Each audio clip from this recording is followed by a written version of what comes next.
Thank you, everyone. We'll call this meeting to order.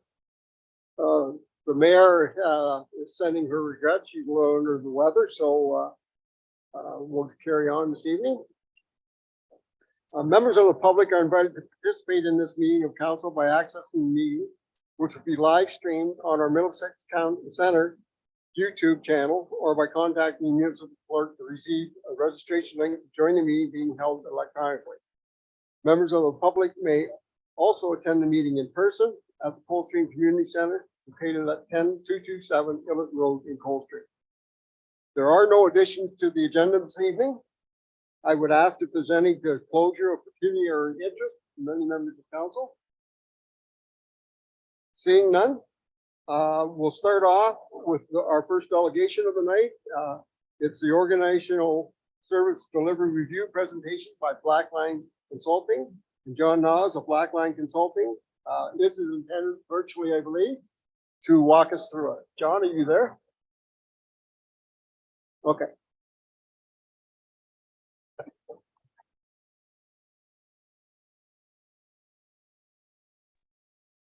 Hi, John. Hi, good evening. Hi, everyone. You can go ahead with your presentation on the organizational review if you like. Perfect. Thank you very much. Appreciate it. Hopefully everyone can see my screen now. I'm sharing the presentation. Yeah. Yep, we can see it. All right. All right. In terms of agenda, I'll take you through a bit of the context, some of the peer analysis that we did, the overall kind of forecasts, some of the opportunities for enhancements to the organization, and then I'll wrap it up with a conclusion. In terms of context, this was part of the modernization grants, this review. It was a joint review. It was led by Middlesex Centre, but it also includes Thames Centre and Strathroy Caradoc. As part of it, there was kind of key components, 4 key components to the review itself. And one was to look at the services and come up with service profiles for the organization, was to look at the organizational structure. It was also to take into account the growth projections and then help identify what that means for the organization over the next 20 years. As part of it, we also did peer and staff consultation. I think it's also important to note that through the reports, we've also done, there's been 2 other reviews that have been done more recently, one on Middlesex Centre's customer service, as well as last year we did some work to develop the IT master service plan. So with that context, there are some things that typically when you look at an organization review, you'd look at those areas as well. And we were able to kind of leverage some of the information and analysis that we've done from those reviews also. The primary focus of the review was to help put together a growth forecast for the municipality over the next 20 years and on the specific areas of what it means from organization perspective, facilities and vehicles. One of the key aspects of building out that forecast was to look at the forecast data. Middlesex County had done a study which had projections, and on that basis, then we were able to derive some of the variables. The reason why we had to kind of look at that forecast was, one, not all of the services that the municipality provides has the same, what we call work driver, or if something increases or decreases, has the same effect. So as you can see here, it's not an exhausted list, but in the report, we go into a bit more detail about what the main work driver is. But some services are more directly related to population growth, others more so for housing, others roads, and in other cases, it's more about outdoor recreation space. So over the 20 years, by 2041, which was the time frame, just because we started this early on in the year, the Middlesex Centre population will be just under 30,000. One of the reasons why we also disaggregated some of these variables, the population, household, roads, and so on, was also to make sure, because some of the growth, it happens and it'll impact the departments unevenly. So again, it was important to really understand, one, the relationship of that, of the services to the different work drivers, so that we could then forecast out what it would look like in the future. Before we got into the forecasting model, we did do a fulsome assessment of the organizational structure, We looked at what we call spans and layers, which is the number of reports that individuals have and the number of layers within the organization. We also did a peer comparison to see how you stand up against your peers in terms of their overall structure. And while each municipality is slightly different in terms of the structure, what we found is that generally the organizational structure is in line with what we call common practices. There's nothing that we saw that would cause us for concern. The other thing that we were looking at was, is it currently structured so that it could grow in the future? So that was another key aspect as to when there might be tipping points where you need to add more to management staff or change the organizational structure. And overall, what we found is that you're in good shape. The second thing that we look at is how you deliver your services. And it's a mixed model, which again is quite common. But one of the things that was unique and quite progressive with the Middlesex Centre is the use of alternative service deliveries. So not necessarily just doing everything with internal staff. How can we work with neighboring municipalities? And obviously, this review is one example. We would call this or classify this as more of a collaborative delivery of a service. But in other cases, there are shared services or what we call center of excellence, and I'll come on to that later on. One of the key things we did also want to look at is staff preparedness. Over the course of the last 3 to 5 years with the pandemic, there's quite a lot of change that's happened, both in terms of how the municipality operates and some of the strains. So it was really important for us to get a sense of staff and how they perceive the change. And for the most part, we found that they were they're ready and in some cases even excited about the growth. In other cases, there's a bit of mixed views on when it's going to happen and how we're going to be able to manage it. Technology, obviously, looking 20 years out is quite difficult to forecast in terms of its impact. I'm sure if someone was trying to look over just the last 20 years, what the impact has been in terms of municipal services, would have been quite difficult. But one of the things that we did look at is what's the state of technology use across the municipality. And again, this really was helpful that we did the IT master plan and a deep review of each department and their use of technology and systems. So we're able to kind of look at what the plans are and to see where you are with technology. And from a broad perspective, good use of technology. Actually, in many cases, we find that you're a bit more advanced with the adoption of technology than some of your peers. Lastly, one of the things that we look at as well is how does the municipality look in terms of its profile of workforce expense? We use workforce expense, which is a combination of money that you spend on third-party contractors or third parties to deliver work, which in some cases, you outsource and give it to a third party. In other cases, it's going to be staffing. So the workforce expense is those two aspects combined together.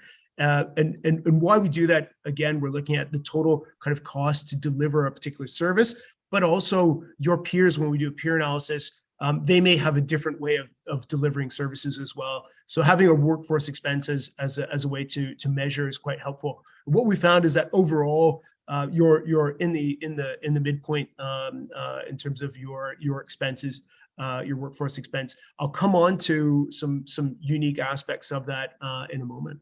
All right.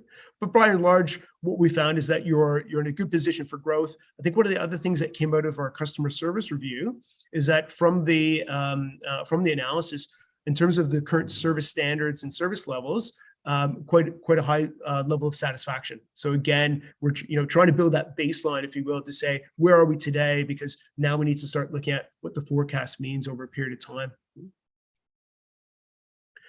The peer analysis, slightly different. You may recognize some of these names from, imagine, maybe other analysis or peer reviews that you do. One of the things that we did want to look at, we discussed with Middlesex Centre, was maybe some larger municipalities which have kind of already gone through some growth or are experiencing significant growth as well, so that you could get a bit of the sense of how are they dealing with the growth and how are they structuring themselves. As I mentioned earlier, this is a breakdown of the workforce expense, and this is information that we used across all the peers groups. And as you can see with the information, so The first graph and on the kind of right hand side, but upper portion there where it says total, the red line is where Middlesex is in the pack, and that's your overall kind of spend. So you can see this goes back from 2010, sorry, all the way up till 2021. And you can see that it's broadly in that midpoint, and you've kind of bumped up up and down, but you're at the kind of that bottom end of the midpoint. Each one of these now then breaks it down into other areas around planning, transportation, recreation. General government is your corporate services, so it includes things like IT, accounting, customer services, and so on. As you can see there, you're well below the line with your peer groups, even in the bottom kind of aspect of the bottom third. We then did a bit more further investigation into this area. And what we found is that we then compared you to all municipalities across Ontario and found that you were still below the lower kind of third of your peers. So that was quite concerning. And what that meant is that your workforce expense, whether it's staffing or using third parties, is below. And probably in need of increase. So that was the only area that we thought there was a bit of concern. All the other ones seemed broadly in line. And I'll go into a bit more about that in a moment. In terms of the forecast, there's two aspects that we looked at in terms of the forecast, which was growth without automation. So assuming that there's no real new technology that you're going to use or adopt over a period of time. And that's effectively a straight growth if you think of it that way. That if the way that we deliver work today, if we continue with the maintaining the service standards that we have today, what would that look like over that 20-year horizon in terms of growth, in terms of headcount? We've broken it down into two categories, which is management, and management includes directors, managers, and supervisors. And then there's staff, which is the green numbers, and that's everyone else. As you can see, the two graphs side by side, you can see that obviously without automation, there's a larger increase in headcount over a period of time. It's steady headcount, same with the growth with automation, fairly consistent year-over-year growth. The difference is at net is about 35. You'd increase without automation, it would be about 35 new positions over 20 years. With automation, it's 18. So that's the slight difference. And the way that we calculated the automation was to look at what do you have in place today in terms of automation and technology? What are your current plans of adopting new technology? And then what are the services that don't necessarily have automation today, but may have in the future? And that's how we were able to kind of build out that curve. And in some departments, automation isn't as prevalent. It's not going to help as much, maybe with some of the areas in field services, but other areas which are in back office, then obviously there is. So that was the two models that we forecasted, and obviously we think that given where Middlesex Centre is and their your current use and adoption of technology, you have been quite progressive. So we've gone with that model for a lot of our analysis. I think the one thing that I think is really important to highlight as we looked at your organizational structure and we look at peers as well, a common risk with smaller organizations like yourselves, even as you grow over the 20 years, is reliance on key individuals. And how do we make sure that key individuals were either doing things like knowledge sharing, making sure that we've got good documentation in place, succession planning, all of those things that we need to make sure that over a period of time we're able to mitigate that risk as best possible. Another way of doing that as well is alternative service delivery, which is using third parties in some cases. Not always the case, but definitely important. One thing to note here, we use the term in the report positions, number of positions, and we use that because while the information is derived from full-time equivalents, it does give you flexibility in terms of how you'd maybe source those positions. So it could be full-time, could be part-time, and so on. So that's why we use the term positions. It's as you can imagine, predicting 20 years out, it's quite difficult to say how many full-time staff you'd have in comparison to part-time staff. And I think that also does come down to some of management decisions. In terms of forecasting facilities, and obviously these are, I think important from a capital expenditure position, and having a forecast can be helpful to give you at least a sense of what you're going to need. So as we looked at the facilities, first we looked at your corporate office and say, well, how fit for purpose is your corporate office given the current growth projections? And what we find is with the current office expansion and work that you're doing, you actually be fine for the 20-year horizon. So that won't require any kind of further facilities in that sense. As it relates to indoor recreation space, obviously recreation space is discretionary. It is largely driven by the needs of the community. But one of the things that we looked at in terms of analysis was, what is the amount of internal indoor rec space that you have today? How does that compare to your peers as well as other municipalities in Ontario, which are slightly above in terms of the ratio today? And then using that, we then were able to project out and say, well, actually in 20 years time, you're gonna need about 17,000 square meters, which equates to another increase of a large facility. Now, the complexion of that facility, again, I think over the period of time, your community plan would then look at to say, well, what are the characteristics of that? I can tell you from the work that we've done with a lot of municipality, it's definitely moving away from the single purpose facilities and more of a multi-use facility. So it's a bit more fungible and getting a bit higher utilization out of it as things change over time. Lastly, we looked at operations, and what we found is one of the key drivers with your ops centers is actually going to be fleet. It's not so much the headcount that's going to drive the need for changes to your ops center and ops facilities. And it does look like in the next 5 years that given the increase in fleet that you'll probably need, you're right up to capacity. You're close to capacity right now in terms of ops center space for the fleet. So you're going to need to probably make some additions and some expansions to existing facility or new facility in the near future. So in that next 5-year time frame. From a vehicle perspective, we're able to take the list of vehicles, put them into categories, look at their utilization.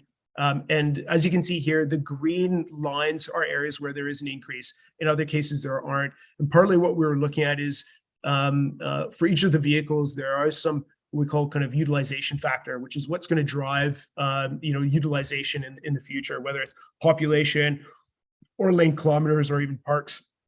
And as you can see on the right hand side, we've got a starting utilization. So what's the utilization of the vehicles today, and what will it be at the end? And what we've been able to adjust is to make sure that you're under a certain threshold for utilization of facilities, taking into account seasonality. So it does take into account for some of these vehicles are only used in summer months, which is absolutely fine. We've taken that into consideration. Others are used year round. So the utilization figure, as you can see, for each of the vehicle categories, then looks at what's the current and then what's the projected, and where it bumps up to that kind of threshold, then there's an increase. All right. But in the next 5 years, you will require some new, as I mentioned, some more vehicles, and as a consequence, and because you're at capacity with your current ops center in terms of where the fleet is parked and stored, you're going to need some more space in that respect. Shared service opportunities. We break it down into 3 different types of categories. Collaboration, which again, this review is an element or one example of collaboration. Another example of sharing services is what we call a center of excellence, where you might do it on behalf of another organization, like a chief building officer. And then there's shared services, which is actually creating a separate entity that would provide a service where the municipality would be a partial owner of. What we were able to identify using a variety of different criteria is about 6 different criteria. We were able to kind of go through all of the services that the municipality has and critique it and basically say, is this a contender or not? And then from that, then we were able to say, well, which are maybe even the high priority ones that we want to look at. And that list on the bottom half of the page, effectively, as you look at some of those things, One, there's a sense of outreach. The business attraction, retention, community development, government relations, public education, communications. Those are largely around things that are outreach to the community. That working with your neighbors can be quite helpful. Not necessarily, not so much in terms of cost savings, but even just coordination and collaboration and making sure that you've got some consistency there. For some of the other areas, it's much so about planning. Forestry, horticulture, some of those things are going to be about, active transportation and transportation management, planning aspects to make sure that we can coordinate those activities with other municipalities, because there may be some economic gains, but then also some capability gains as well that we can then share our knowledge on what we're doing and how we're doing it and the timing of that to see if there are some synergies and some benefits of working together.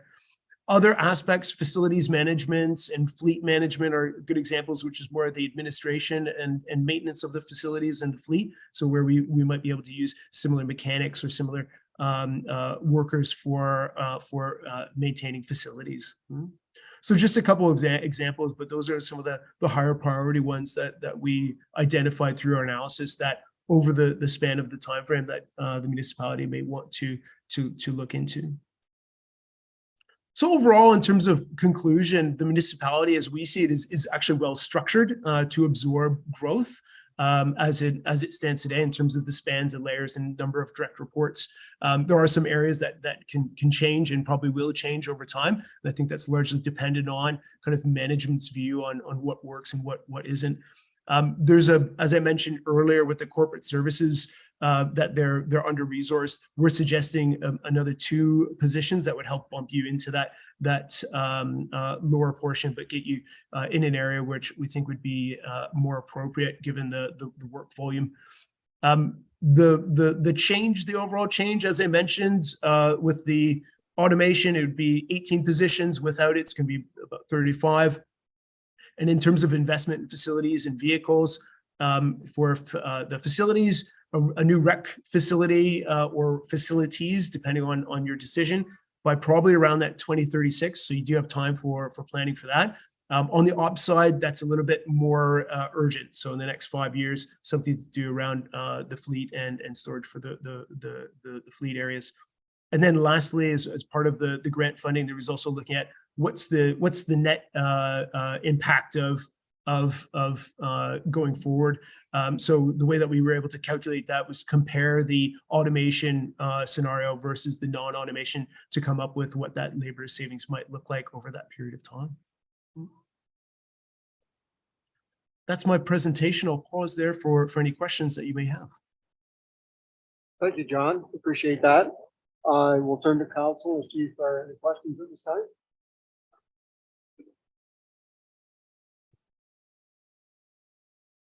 You mentioned technology or automation, which I presume means software.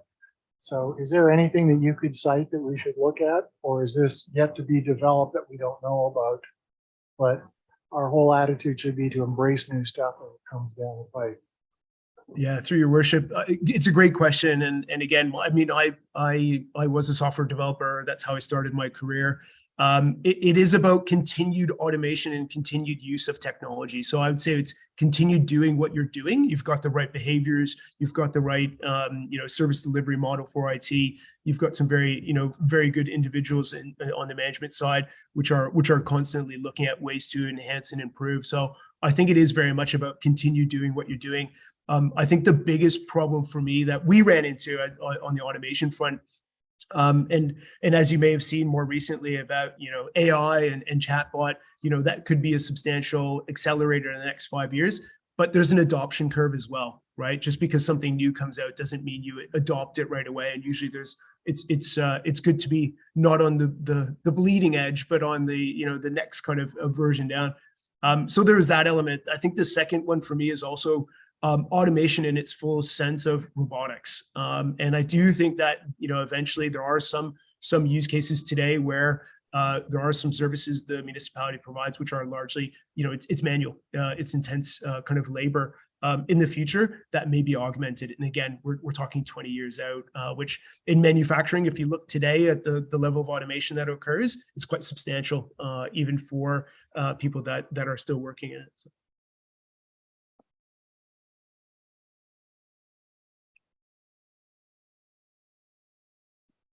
No, that's it. Thank you.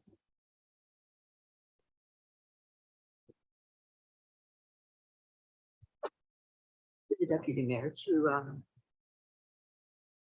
the Black Line Consulting. I just wanted to mention about the that we're kind of low on expenses for general government compared to our peers. And well, I have no doubt that, you know, a couple of positions might be in line.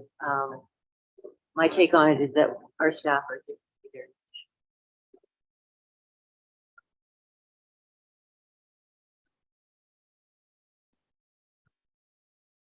Through your worship, I wouldn't disagree. I think, you know, this is our third engagement with the Middlesex Center. I think we've been able to get a good sense of the management team, and it's been a great experience. They're all kind of, you know, very engaged in the work. And I think, especially on the technology front, I do find that you're much more progressive than some of your peers. And I think that may also contribute to why you're maybe a little bit lower in some of those areas. More efficient. Thank you, Mr. Chair. Just through the chair to members of council, Black Line was brought on, and that's on. This is a third plan now, and this is a plan that's done in conjunction with our neighboring municipalities that was done through the municipal modernization intake that we helped lead. So recognizing our CFO for this project. But having said that, there's nothing new when it comes to our assets and our capital. We do this properly on a long-term basis for capital planning. So this document will help us match that. But the one thing I will bring to council attention is from a resource standpoint, and the management team has helped do a lot of work, and we put a lot of energy into looking at the succession in the long-term investment into our staff. And I think this document is going to help us over the long term. It's not something that will be in the position tomorrow, but as we see this data and this analysis, it'll help us budget and provide justification where we know how to grow our departments accordingly. We'll do it in a fashion model that makes sense, that's pragmatic and budget standpoint. But it's just another tool in our toolbox that we'll bring forward and help us to continue to grow. So I just want to thank John and his team for this analysis. It's very helpful. Thank you, Michael. Tiffany's there. Do you have anything you want to add to that, Tiffany? So through you, the Mayor Brian, no, it was, Michael has summed it up. It was great working with Blackline on this organizational review. Our biggest, the reason for this was to hit that strategic and objective that we had in our strategic plan is what is that cost of growth to the municipality outside of the DC study, the things that can be paid for, because we all know residential and commercial and industrial is really great for a community. And I think based on Bill 23, we're not gonna have a choice either way. But we need to know how that impacts us and how we're gonna manage through it. So this plan helps us guide and helps guide us and staff and how that looks, as well as council. So it gives you an outline and like it's just, yeah, a guiding document that every year when we're looking at the different items coming to council and during the budget process, you have this as a background to understand.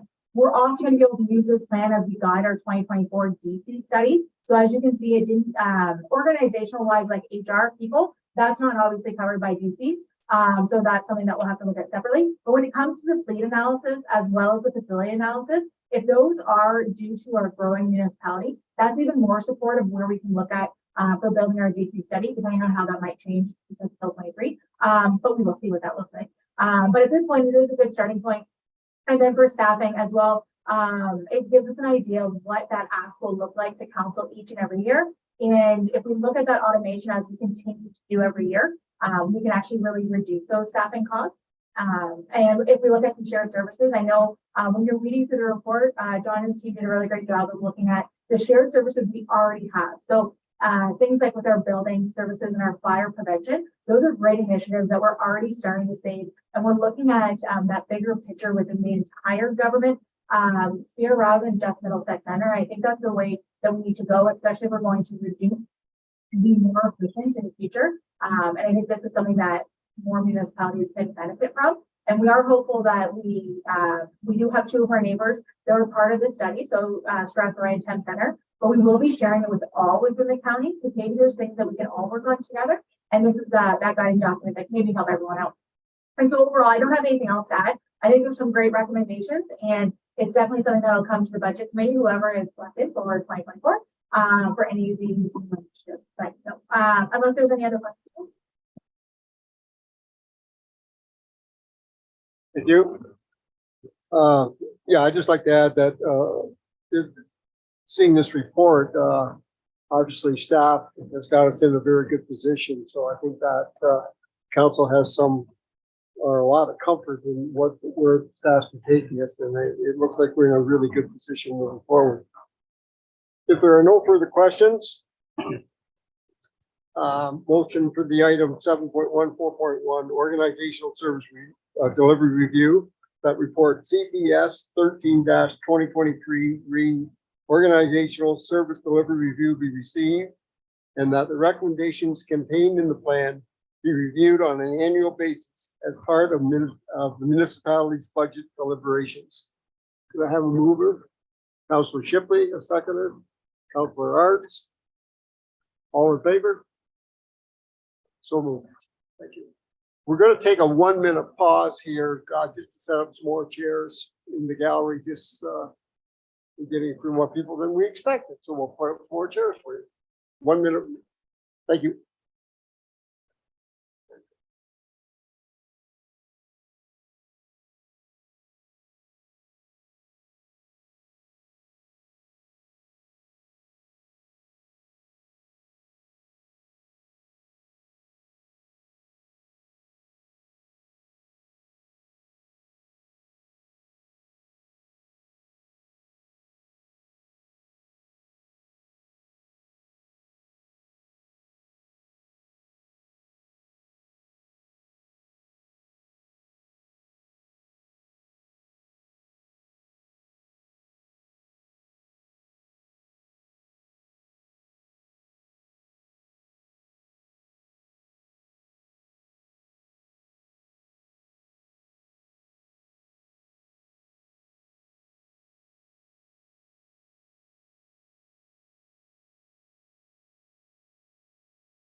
Class of the minutes of the council meeting held on February 1st, 2023 be adopted and printed.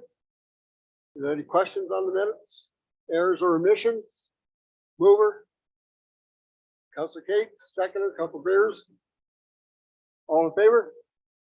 So moved. We have a number of consent agenda items. That consent agenda item 6.1 through 6.5 listed on the February 15th, 2023 agenda be adopted as recommended. Are there any in there that anybody wishes to pull out for further discussion? Councilor Cates. Thank you. Through you, Deputy Mayor, I guess to Tiffany, or maybe Michael can help. I just was wondering about an explanation. I just didn't understand this. They have an overage, or I just wondered what this Which one are you talking about? Oh, I'm sorry, the Y. The YCM? Yeah, yeah. 6.2? Mhm. Yeah. Well, Scott or Tiff can speak to that. Thank you.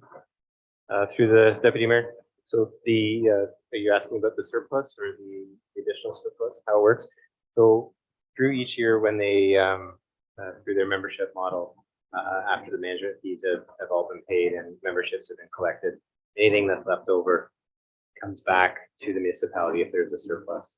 The surplus was lower than anticipated. However, we have to remember we were closed the first month of January with the pandemic. So they were able to catch up a little bit, but things are starting to right itself. Their membership base is starting to climb back up in the right direction, which is a good thing. But like I said, once everything's been paid and memberships have been received, management fee, anything left over comes back. It's kind of like a not-for-profit once a certain goal, in a sense. They get to here, then they give back. Well, it's not so much they're not-for-profit status. That's just how the agreement Yeah, has okay. been structured. And so then this year they had the surplus of the 10, donated the 1,000. But when you say, but then the last line under budget by 33, that's because of like COVID and overtime. Well, exactly. So certainly what they had projected was not, they just didn't achieve that in 2022. Now they made some significant changes throughout the year and they adjusted schedules and a number of their managers and supervisors had to dig in because they didn't have instructors and they wanted to cut costs. So they did what they can to reduce that or maximize that surplus. Thank you. Is there any other questions on any consent agenda items? Seeing none, move in second to adopt Councilor Hupkey. Councilor Gates, all in favor? So move. We've already dealt with 7.1, the organization service review, delivery review. We're going to skip 7.2 and go right to 7.3 so we can deal with the things that the public are here for. The first one being application official plan amendment, OPA 50 and zoning bylaw amendment, ZBA 09-2020 for lands on Passat Drive, filed by Salaico Premium Limited. Caitlin Crowley on behalf of 756949 Ontario Limited. And Marion is our planner. If you'd like to do your report. Great. Thank you, Deputy Mayor. I'll just quickly share my screen. Okay, so the purpose of my staff report is to provide a recommendation to council regarding an official plan amendment and zoning bylaw amendment applications for the lands on Dosset Drive, south of Glendon Drive, and just east of Jeffreys Road in Kilworth. The official plan amendment is to redesignate the lands from settlement commercial to medium density residential. And the zoning bylaw amendment is to rezone the lands to a new site-specific urban residential third density zone to permit townhouses, stacked townhouses, and multi-unit or apartment dwellings on the property. So this application was before council previously in 2020 and 2021, and we did ask the applicants to put a pause on their applications as the municipality had undertaken the municipal comprehensive review through the official plan review process. And the municipal comprehensive review was going to assess and look at commercial and employment lands throughout the municipality.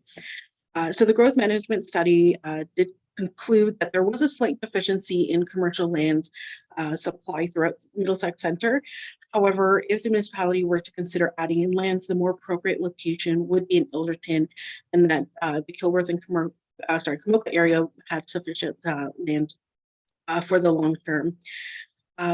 Further, staff are satisfied that there are vacant lands of varying sizes that would be suitable for commercial development along Glendon Drive, and that the conversion of these lands would not substantially impact the commercial development. The proposed medium density development would also act as a transition area between the existing low density residential development to the east and the commercial area to the west. And staff are generally in support of the official plan amendment request and recommend that it be adopted. With regard to the zoning bylaw amendment request, staff recommend deferral of this application. And this is to confirm a few site-specific matters that staff would like to introduce into this zone, including new definitions for dwelling types, including stacked townhouses or back-to-back townhouses, and establish a visitor parking rate for this property. Additionally, staff would like to seek confirmation on the tenure of the development as it may affect the zoning standards. The applicant did provide staff with a revised concept plans of how this development may look. However, it is still conceptual. It is subject to change, and through the zoning bylaw amendment, staff will look to keep those general provisions intact, such as the increased setbacks from abutting residential development. There are additional matters that will need to be addressed during site plan review. This is for any proposed development on the lands, and that includes a secondary access for emergency services, as well as driveway improvements onto Dosset Drive. So these items, again, are typically not handled through the official plan or zoning bylaw amendment process, but it will be identified through site plan review. So as a result of these outstanding matters, staff recommend that the zoning bylaw amendment be deferred to the next planning meeting where, while the amendment is drafted and reviewed by the applicant, an approved zoning bylaw amendment will only come into effect once the official plan amendment is approved. So staff do not anticipate any delays by having those two processes run concurrently. So as such, staff recommend that the official plan amendment be adopted and forwarded to the county for approval, as the proposal is consistent with the PPS, the county and Middlesex Center official plans, and that council defer the zoning bylaw amendment until the March meeting to address the zoning standards. This opinion is provided with the benefit of having all comments from area residents, agencies, and staff. Should any new information arise, council is advised to take such information into consideration. Thank you, and I'll be happy to answer you. Thank you, Miriam. We're going to call on the public if they have any questions. I'm going to, first of all, caution the public to be respectful. Each person will have 10 minutes in which to speak. And we would ask that if someone speaks and you have the same concerns, rather than going through the whole process again, you can simply just say that I agree with the previous speaker. There are a number of people, so we'd like to hear from everybody that wants to speak. So if anybody has any questions, feel free to step up to the mic, state your name and address for the record, and just be advised that you will have 10 minutes. Is there anyone that wishes to speak?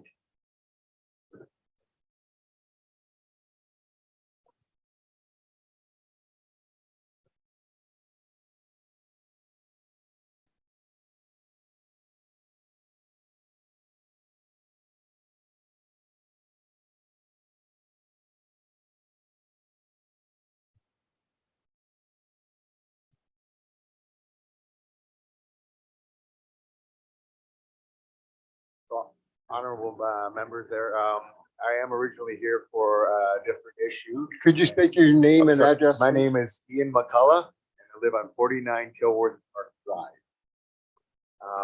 I am here for a different issue, and this is honestly, I think, the first time I've ever seen this issue come up about adding more houses to Kilworth, more construction and such like that.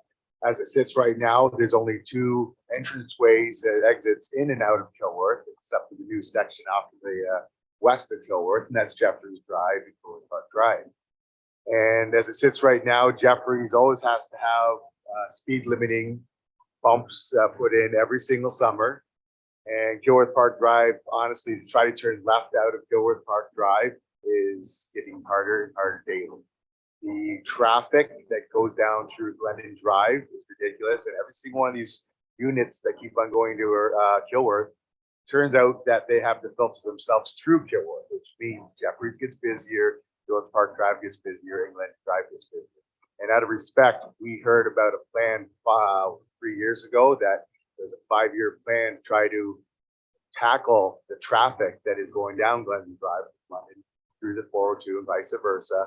And it's been 3 years now, and we have still not seen much growth with that. Yet we keep on hearing about the growth that wants to go on, with the amount of houses that need to go in, condensed housing that needs to go in. We're starting to look at tripling the size of Kilworth, which was never meant to be tripled. It was a nice, very quiet community, and now it's just getting busier and busier to the point where I feel like I'm living back in London. Thank you very much. Thank you. Anyone else?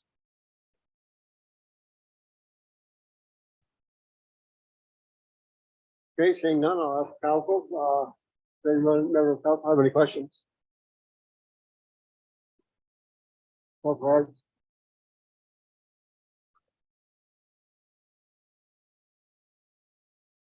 Through your deputy mayor, I've got a couple questions. The first one's for Marion. If we approve the UR3, the maximum amount of units that can be built is 33. Is that correct? Yes, that's correct. So the density, the maximum density right now in the UR3 zone is approximately 30 units per hectare. So just based on simple math, it would be around the 30 unit count for using the general UR3 zone. What the applicant is proposing is much higher than that. It's almost double the amount. I believe that they are proposing the 64 units as shown on the conceptual site plan. However, again, that is subject to change, and we can still limit density through the zoning bylaw. Thank you. And my second question was, I read all this stuff and they're talking about 48 stacked townhouses and parking for 64. That's on the blueprints. Then I get to page 25 and they're talking about 44 units and 69 parking spaces. So it would be nice if somebody would proofread a little bit better. Thank you.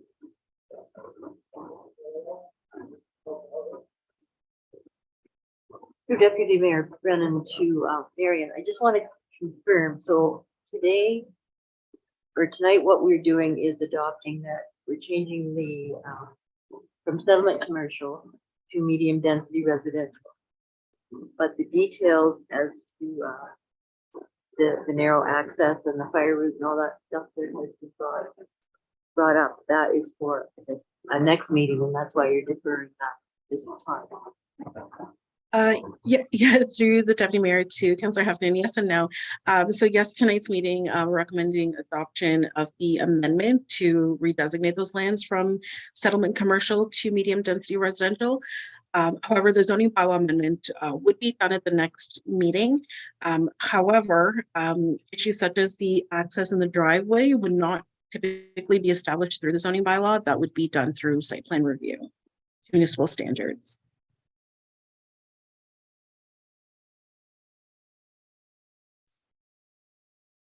Thank you, through you, Deputy Mayor. I just want to make a comment just to clarify a couple of things that Mr. McCullough said. Not that it's really my position to, but maybe as your Ward 4 councillor. So we do also have the entrances into Kilworth of the Crestview and Springfield. And just to clarify on the Glendon Drive EA that you were mentioning, that's actually is a 20-year study, not a 5-year. And so there was recently a little update to that on what's going to be locally done that I just spoke with the county engineer about, emailed about. And so you're going to see the Glendon Drive roundabout this coming year. You're supposed to see the realignment of the Coldstream Road and the services. The Coldstream will realign to Springfield Way, and then next year should be the construction of the roundabout. So that's a very unofficial update that I was told. So just to let you know, there is progress, and in the EA study, there is the widening to the bridge and lights at Kilwood Park Drive. So it is all there. It's just not 5 years, it's 20 years. It was done in 2018, so hopefully it's No, sorry. I'm sorry. No. I didn't want to open it up, but I didn't We're a want little, to leave it. excuse me, we're a little off topic. We're dealing with a site-specific piece of property Thank you. here, and the Glendon realignment and everything is not part of the meeting tonight. So we'll go back to the agenda. Thank you. If there are no further questions, we have two things to deal with. First, that the official plan amendment application OPA 50 filed by Zelenka Premium Limited on behalf of 756949 Ontario Lemon to redesignate the lands from settlement commercial to medium density residential be adopted. I have a motion to adopt that, please. Councillor Arts, Councillor Shipley. Any further questions? All in favor? So moved. And second, in that zoning bylaw amendment application ZBA 09-2020 filed by Zelenka Primo Limited to rezone the land from highway commercial exception 9 C2-9 to a site specific urban residential third density UR3 zone be deferred. Do I have a motion for that? Councillor Arts, Council Heffernan. Any further questions? All in favor? Yep. You did not apply to the clerk to speak. I offered the public a chance to speak and you did not take that opportunity. So thank you. We will now move on. Oh, did you vote on that? Call vote on the deferral. All in favor? So moved. Thank you. We'll move on to 7.4. Application for plan of condominium 39T-MC-CDM2101 official plan amendment OPA 57 and zoning bylaw amendment ZBA 16 2021 for lands known as 6, 10, and 14 Elmhurst Street, Kilworth, filed by Rick Knutson Development Consultants Incorporated. And Miriam, you're the planner on this one. You go ahead with your report, please. Great, thank you, Deputy Mayor. The purpose of this report is to provide a recommendation to council regarding the plan of condominium, official plan amendment, and zoning bylaw amendment applications for the lands at 6, 10, and 14 Elmhurst Street in Kilworth. So this is a third meeting related to this development proposal, the first occurring in October of 2021, and then again in September of 2022. The applicant did submit a revised development plan and the applications in November of 2022, and that's what's reflected in the staff report. So the purpose of the official plan amendment is to redelineate the natural environment designation to facilitate urban residential development. The purpose of the rezoning application is to establish 2 site-specific zones in the urban residential first density zone and the urban residential third density zone to permit single detached dwellings and townhouse dwellings. And the purpose of the plan of condominium is to create a vacant land condominium to create 15 single detached dwelling lots and 30 townhouse dwelling. So the lands are approximately 5 acres in area and have frontage on Elmhurst Street. It is located just south of Glendon Drive. The lands are surrounded by residential lands, and there is some commercial lands that exist to the northwest along Glendon Drive at the intersection with Kilworth Park. Kilworth Park Drive. The lands do contain some significant woodland along the north and a bit to the south of the property. And as mentioned, the applicant submitted a revised proposal that did propose to reduce the total number of units from their initial proposal. And it's shown here on the screen. The proposal features a single access off Elmhurst Street with a network of internal roads that have 4 dead-end areas at the end of the private road. 15 single detached dwellings are along the south and west property line. The single lots are a minimum of 5,600 square feet. However, unit 15 is a little bit larger to accommodate the woodland area to be contained on that lot. 30 townhouse dwelling units are proposed in 10 blocks of 3 townhouses each, and each unit would have a private amenity space in the rear yard, and access to these townhouses is through the proposed internal driveway. Each dwelling unit is proposed to have 2 parking spaces, so one located in the driveway and then one in the garage. And the overall density for this development is 22 units per hectare, so that includes the density of approximately 29 units per hectare for the townhouse dwelling units and then 17 for the single detached dwellings. The site plan also proposes some common amenity area, and these are generally located in the center of the development adjacent to units 21 and 22, 33 and 34, and 45. The applicant has also proposed 18 visitor parking spaces that are located near the townhouse units. No on-street parking is proposed on the internal private road since it is a fire route. And finally, with regard to servicing, stormwater management is proposed to be stored on site and then infiltrated into the ground. And lands are proposed to be serviced with municipal servicing that would require an extension to services located on Kilworth Park Drive. So notice of this meeting was circulated to agencies and area residents. Following the previous meetings and at the time of writing this report, staff received a number of comments from area residents that are detailed in the report and also appended to the end. To summarize, concerns are primarily related to incompatibility in the density that's proposed, increased traffic that's generated, and worsening traffic flow issues at Elmhurst Street and Glendon Drive, as well as throughout the rest of the neighborhood. Lack of connectivity, concerns about privacy, concerns about the removal of trees and the woodland from the property, incompatibility with the existing character of the neighborhood, impact on private servicing in the neighborhood. There's also no desire for existing residences to connect to municipal services that may run through the frontage of their property. And finally, stormwater runoff and other water quality issues that may impact downstream properties. Municipal staff have also provided comments related to the proposal, primarily through the site plan application that's also associated with this development. However, those comments are still relevant to the development applications. The chief building official requested that the applicant review the size of the buildings, the turnarounds, and the fire routes to ensure that they meet the Ontario Building Code standards. As well, there should be sufficient amenity area and on-site facilities, including garbage collection areas located throughout the development. The Public Works and Engineering Department reviewed the revised applications and submitted materials, including some of the updated reports and studies provided by the applicant.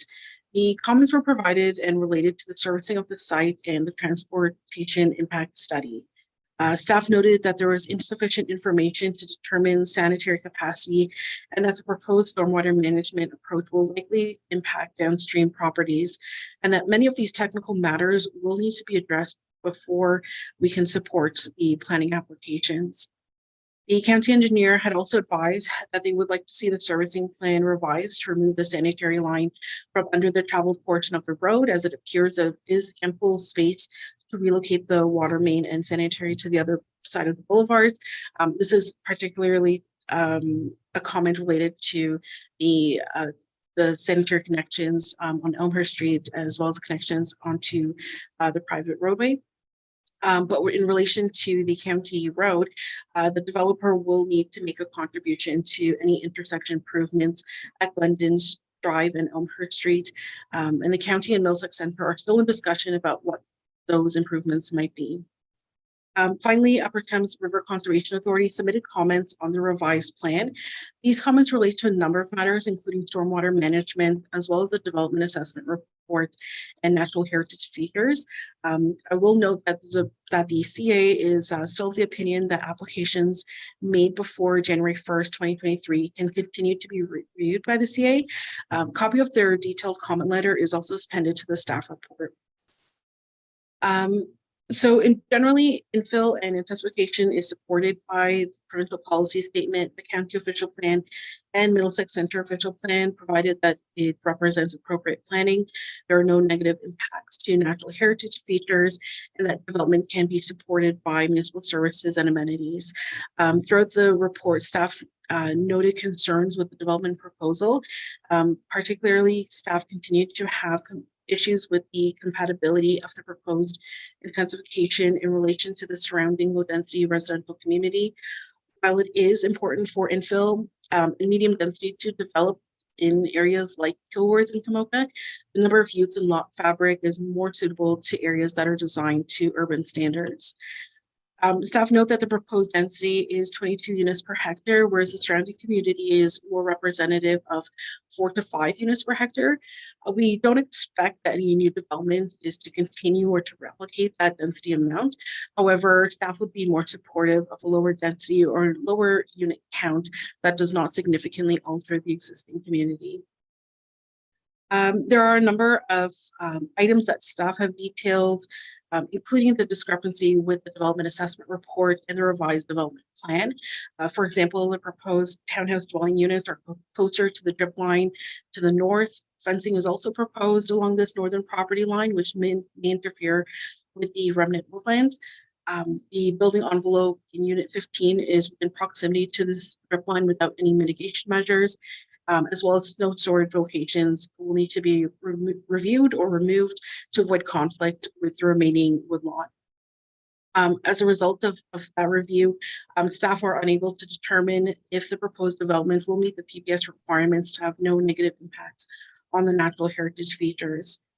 The proposed development plan also represents an expansion of municipal services. However, the applicant has not provided a downstream sanitary capacity analysis as requested by municipal staff to confirm that adequate capacity exists for this development.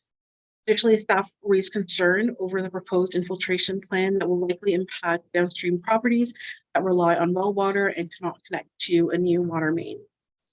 The proposed development is also not located within proximity to any active transportation facilities or in proximity to a village center.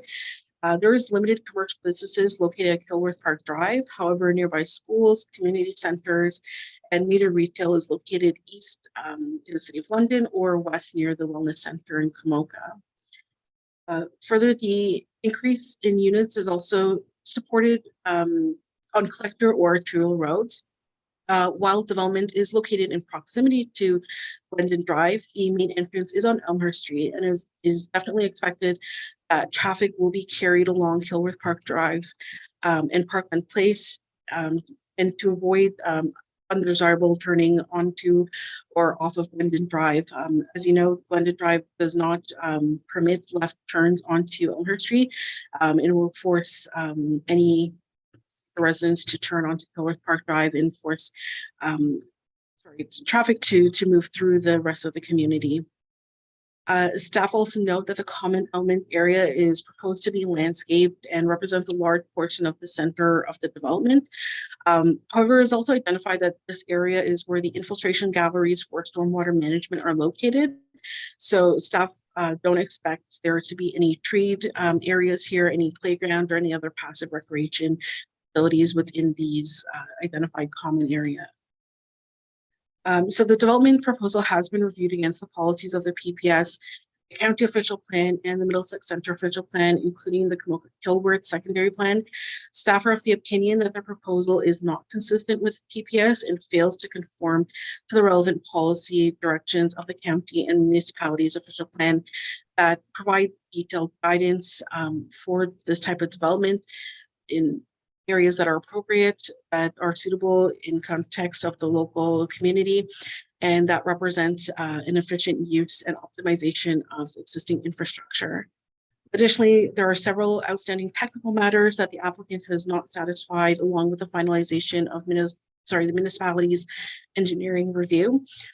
Subject to any recommended revisions from the municipality's review and a reduction of the site, reduction of the density of the site, planning would be in a position to support the development applications. However, without these changes or any recommendations incorporated into the development plan, planning staff are unable to support the applications as presented.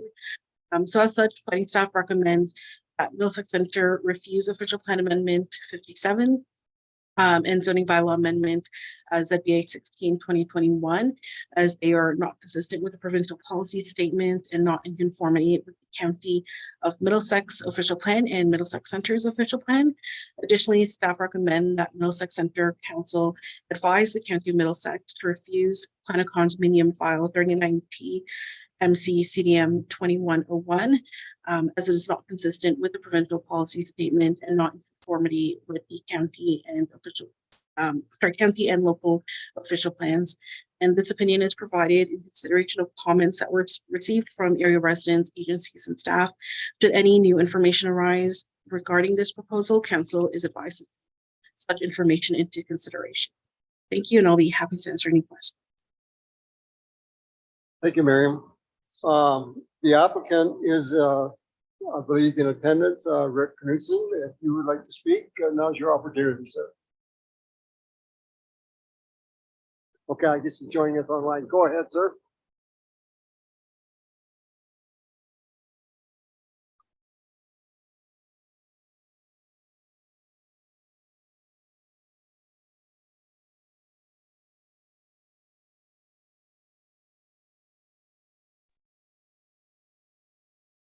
Sir, we're not hearing you. I don't know if you have your mic Is that better? mute or not. Thank you. You can hear me now? Yes, go ahead. Thank you, Mr. Deputy Mayor. It's been a long journey on this particular project, and there have been many twists along the way. We believe that our 45-unit proposal constitutes good land use planning, is an appropriate utilization of not only large lots, but also improves utilization of other infrastructure and is environmentally responsible. My remarks will be in 3 sections. An overview, a brief review of the staff report, and a recommendation. I will do my best to keep within the 10 minutes. We have tried to accommodate the neighbors, but their position is relatively unchanged from the first public meeting to probably tonight. They have their views, and there's not likely anything that's going to change that. OPA 57, as mentioned in today's email, was to be amended to include townhouse area as medium density. That's been a discussion point between staff and myself. We're concerned that we're seeing matters that have been asked and answered and accepted now resurfacing to prove the negative, and I'll use the DAR as an example. April of 2020, a scope DAR was agreed to. Davey Tree did a detailed review of the woodland. That was followed, and that basis of a Natural Resource Solutions Inc. DAR. That scope reporting was accepted and approved.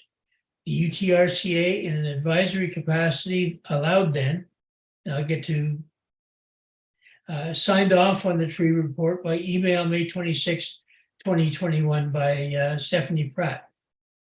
I quote from that email, "The UTRCA is satisfied with the report you, my client, provided. You may proceed through the remainder of the planning process on these lands. The DAR recommended a line inclusive of tree drip line and buffer. In my experience, a buffer is the furthest extent that a development or construction can occur. There's not buffers on buffers on buffers, but rather a buffer that we need to pay very, very strict attention to, make sure it's cordoned off and protected. And the development would be outside of that, whether it's an inch or 10 meters.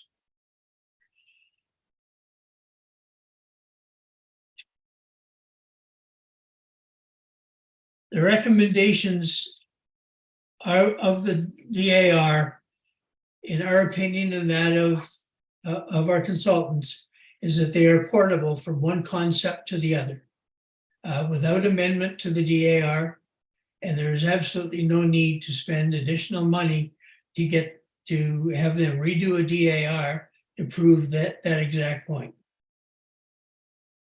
As to the many engineering comments, these are matters that are normally part of a formal document review. And the shallow well comments have been dealt with in the geotechnical and hydrogeological reports that have been submitted previously and reviewed.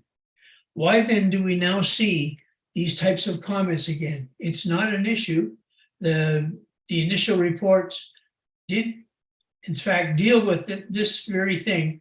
And all of a sudden, the shallow well ghost is appearing, and it's a non-issue. Apparently, the staff report relies on the UTRCA reporting as the recommendations as are set out by them. That letter, in our opinion, did not exist for reasons following. Their letter dated January 27th, 2023, which is page 557 of the agenda, is clearly on their letterhead and states that they are responding in accordance with their policies related to their environmental planning policy.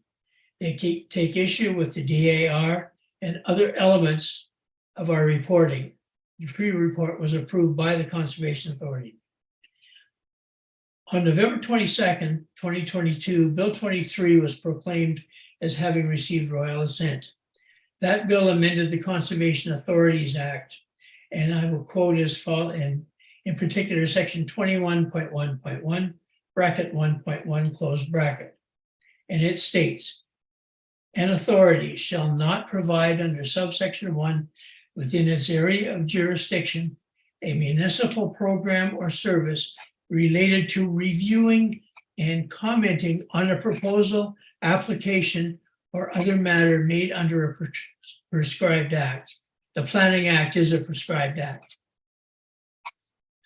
That letter being there becomes inflammatory just by its very existence. The opinion of our solicitor, Annalee Baruti, is found at page 565, which basically is what I just said. The staff report. The staff report was available through the report section of the meeting agenda when that became published. Recitation of the PPS, but no real analysis as to how the proposal is or is not consistent with the PPS is not in the report. PPS section 1.1.2, within settlement area, land is to be made available through intensification and redevelopment.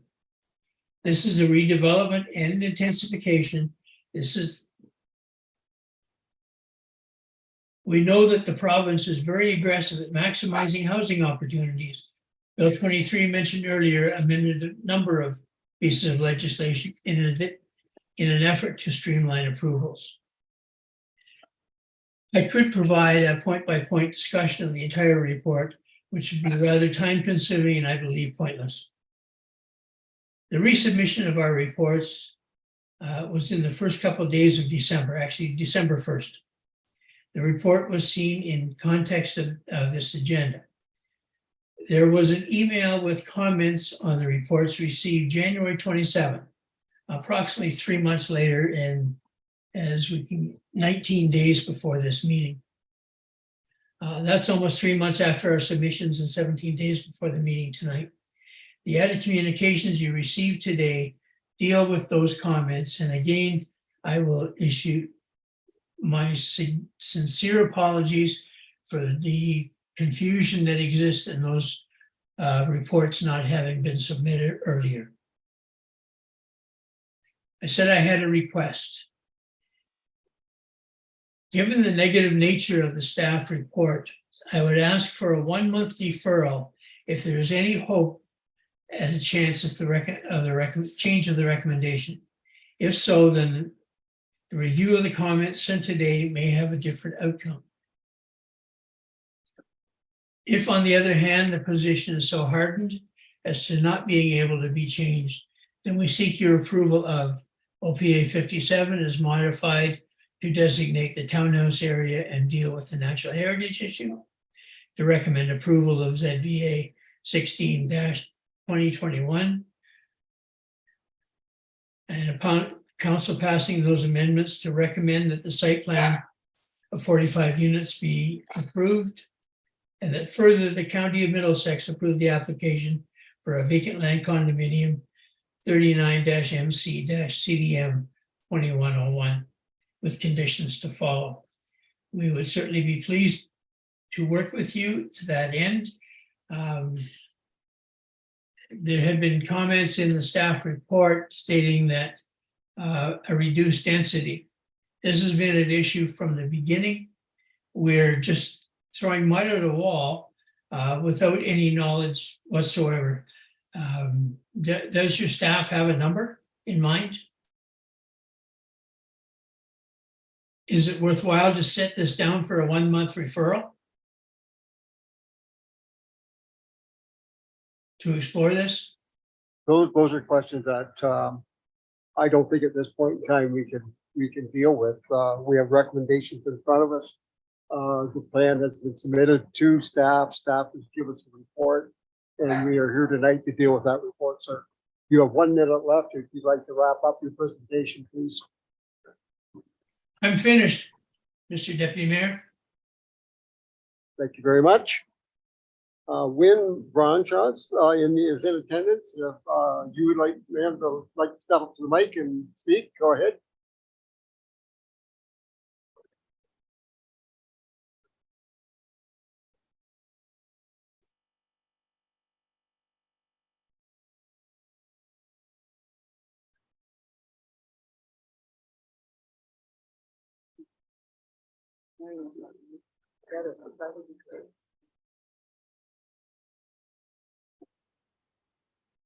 Okay, I'd like to remind you that you also have 10 minutes, and so you can go ahead. Thank you. Okay, start. Good evening, Deputy Mayor and council members and staff. Thank you once again for this opportunity. We truly appreciate the work involved in the staff report and understand that our previous submissions are all also part of the official record. Firstly, it's important to state that the residents of Old Kilworth are not opposed to development. I need to reiterate, we are not anti-development. We are simply looking for assurances that any proposed development complements and maintains the uniqueness of our neighborhood and ensures the integrity of our predominantly shallow wells and septic systems. Additionally, due to our ongoing issues with the lack of proper drainage and stormwater management mechanisms, we are seeking solutions to ensure the fee simple integrity of our properties. As you can see from the Google Earth map on screen, Old Kilworth consists of Elmhurst Parkland and beachlit streets and is bounded by the Thames River at the extreme southeast end of Middlesex Centre. Our neighborhood enjoys a strong rural feel, more like a hamlet than its urban designation. We have been the often neglected or minimally unnoticed part of Kilworth. One small example is noted in the map used at the recent Transportation and Service public meeting, which showed us having stormwater systems in place, and this is inaccurate. We're currently in communication with the drainage superintendent in this regard. The map on screen highlights our concerns with the integrity of our water wells. It partially shows by the red dots you see up there, maybe they're not as bright as I'd like, that most wells in Kilworth are actually shallow wells. And this is contrary to what was presented in the developer's geotechnical report. Staff report also mentions that downstream properties rely on well water. Bill 23 has created an urgency in our ongoing concerns and has potential to exacerbate the situation and dilute our fee simple legislated rights. If keeping to its rural roots is part of the stated vision of the Middlesex Centre Plan, we respectfully point out that this proposal flies in the face of that vision, and I quote, "A thriving, progressive, and welcome community that honors our rural roots and embraces our natural spaces." As you can see from the map, Old Kilworth does indeed have a rural feel to it, with lots at a minimum of ½ acre each to accommodate septic systems. The streets are narrow, not asphalt, unlit, no sidewalks, no stormwater drainage, with wells and septic systems. This contrasts with the rest of Kilworth, as per the designation, which does have a little bit more urban feel, smaller lots, lit streets, sidewalks, full municipal services, traffic control measures, and wider paved streets. This proposal of 45 condominium and townhouse units on the maps highlighted 3 lots, the very top, lies in direct contrast to the entirety of Old Kilworth, which has only about 60 homes. The congested nature of this proposal feels even greater when we consider the setbacks required to ensure woodland protection as per the staff report. Moreover, we do not see how this proposal fits with Middlesex Centre's mission statement, quote, "To deliver the highest standard in a municipal service in a sustainable, professional, and innovative manner." Other relevant points we'd like to bring up for consideration, please. The proposed development will, by definition, be isolated from the rest of the community with only one access point to enter and exit onto Elmhurst Street. Residents of this development will be obliged to drive everywhere.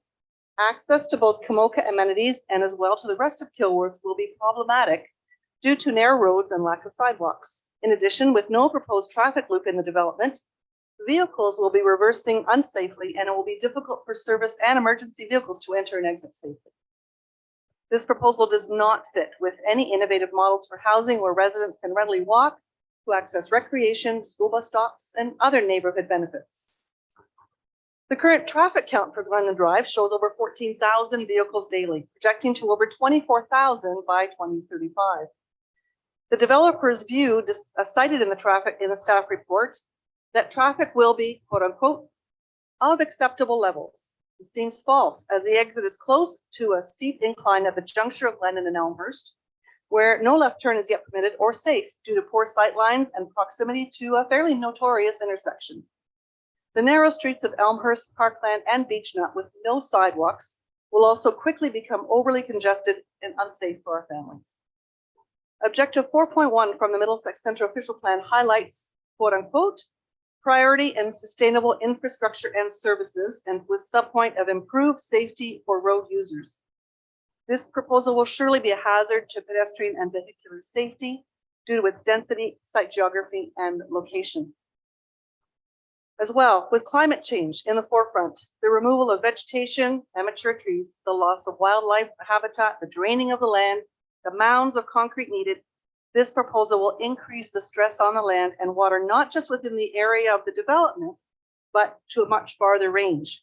And it shows no environmental care or innovation. It is a significant negative to sustainability. The municipality's proposed replacement of trees following the removal of the lot's mature trees isn't really a good solution, as that will take 15 to 20 years for those trees to serve the same purpose as the trees being removed. Old Kilworth residents, first and foremost, are immensely concerned with seemingly likely contamination of their water wells caused by storm runoff, by inundation, and from runoff causing flooding. The increasingly frequent torrential downpours that we see as we deal with climate change will exacerbate this problem. There are no municipal water drainage or stormwater systems in place in Old Kilworth. In the staff report opening notes, it shows residents' initial concerns and mentions stormwater at the end. Since then, our research has clearly shown us that water is the crucial issue. It affects our drainage, our septic systems, our trees, and especially our water wells. Any development here will need to be very careful and demonstrate care and attention to avoid significant water issues.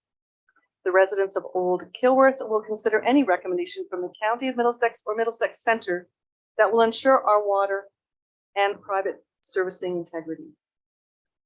Since the inception of this neighborhood community in the early 1960s, I was there, residents have borne the responsibility of ensuring safe water systems. It seems unfathomable that after all we have done to maintain our water systems, that this type of a development be approved and put our daily living needs at risk. From our understanding, should this proposal be accepted, our water safety is not assured. Once developers finish their work and leave, we will not have no further recourse with respect to liability. It is without a doubt that this development would lead to changing water tables, thus negatively impacting our drainage, water wells, and septic system. Upon review of the newest proposal of 45 units, and from the information session held by the developer on September 7, 2022, as well as the public meeting on transportation and servicing, the following additional concerns were expressed by residents. While somewhat encouraged by the study that is being presently undertaken by Middlesex Centre on servicing and transportation, we fear that any solutions will be far too late to deal with our present concerns and with ramifications from this development. From past presentations, the developer is aware of our concerns regarding drainage, stormwater, septic integrity, and above all, well water contamination, and yet we see no substantive changes in this proposal to address these potential issues. The sheer density of the proposal at 45 units, where presently just 3 residents occupy, and the fact that these are for the most part attached units with little space for runoff to allow proper drainage, along with the simple geography of the site at the top of the hill, and with the rest of the community downhill, all of us on fully functioning wells with very diverse substrata below surface. All a recipe for potential disaster. Past responses by the developers' consultants to our concerns were, quote unquote, this meets provincial minimum standards, and when we inquired about potential well contamination, quote unquote, we'll deal with that when it happens, was the response. How can this give us any confidence in the integrity of this developer, especially with the introduction of Bill 23? We are fully aware that whatever is approved for this particular 5-acre property sets a precedent for other lots at the top of Elmhurst Street, which have been sold. Once the development is complete and the negative consequences we suspect come to fruition, it cannot be undone. The damage will be permanent. We understand that the general... 1 minute. Yes. Okay. We understand from the general mandate that the government is to build homes, Bill 23, Bill 108, with the overall goal of creating affordable housing. We strongly sense that this development will not fall into the category of affordable housing. There are other issues in terms of densely populated without green space, proximity to Kilworth Bridge. There are others, but I sense my time is almost up. The developer's response to many of the concerns raised was this meets the provincial minimum standards, and we are not in favor of minimum standards. It also appears that none of our concerns were taken seriously in this most recent proposal. The proposal by this developer gives us no confidence that what will be built will not jeopardize the integrity of our well and septic systems, nor address the environmental concerns for daily safe living for Kilworth.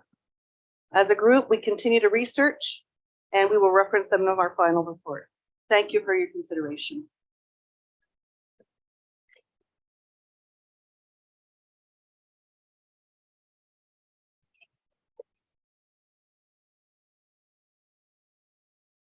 Is there anyone else in the public that has anything they would like to add to that presentation? Go ahead. Once again, Ian McCullough from 49 Kilworth Park Drive, and I completely agree with everything she said.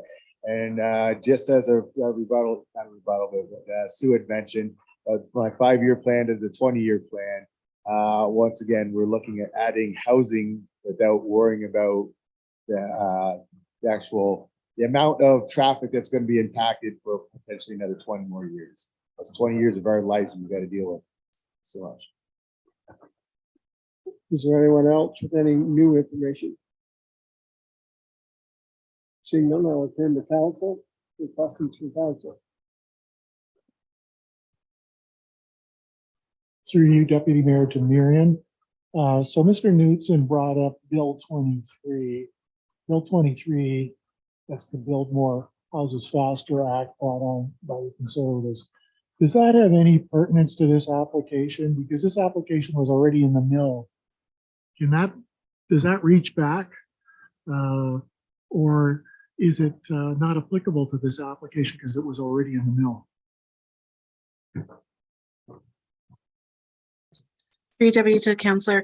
As far as we're aware, there's no transition regulation, so it's not our opinion that the regulations or some items are retroactive to existing applications. From our understanding, there are matters that specifically outline that brand new applications as of January 1st or as of a certain date would be required to adhere to specific amendments identified in Bill 23. But to our understanding, there are no transition or policies or legislation that allows it to be retroactive. Thank you.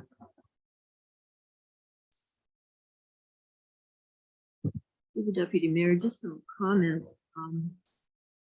First of all, we just went through an official plan and review, and through that, we approved infill development or infill where there are basically municipal services. In this case, there are no municipal services. And secondly, I think I'm not a planner, but from my interpretation, when we approved that, it was more or less infill in an existing development would be like,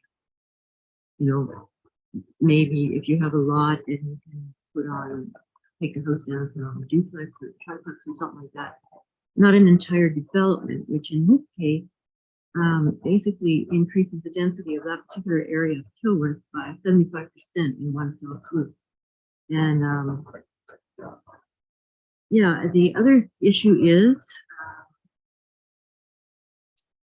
one of the things that I've found out, if this were to go through, it would require municipal services, obviously. And the municipal services, when they go by someone's house, you have to pay a minimum charge, whether you're hooked up or not. So for the water and the sewage to go by for those pipes, you have to pay every month, which this group has not had that.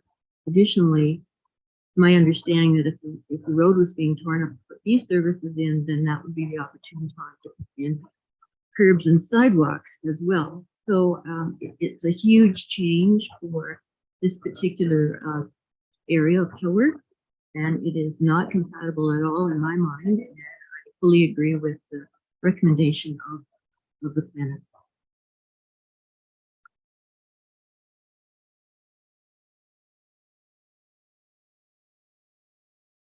Through you, Deputy Mayor, bit of housekeeping in the reports.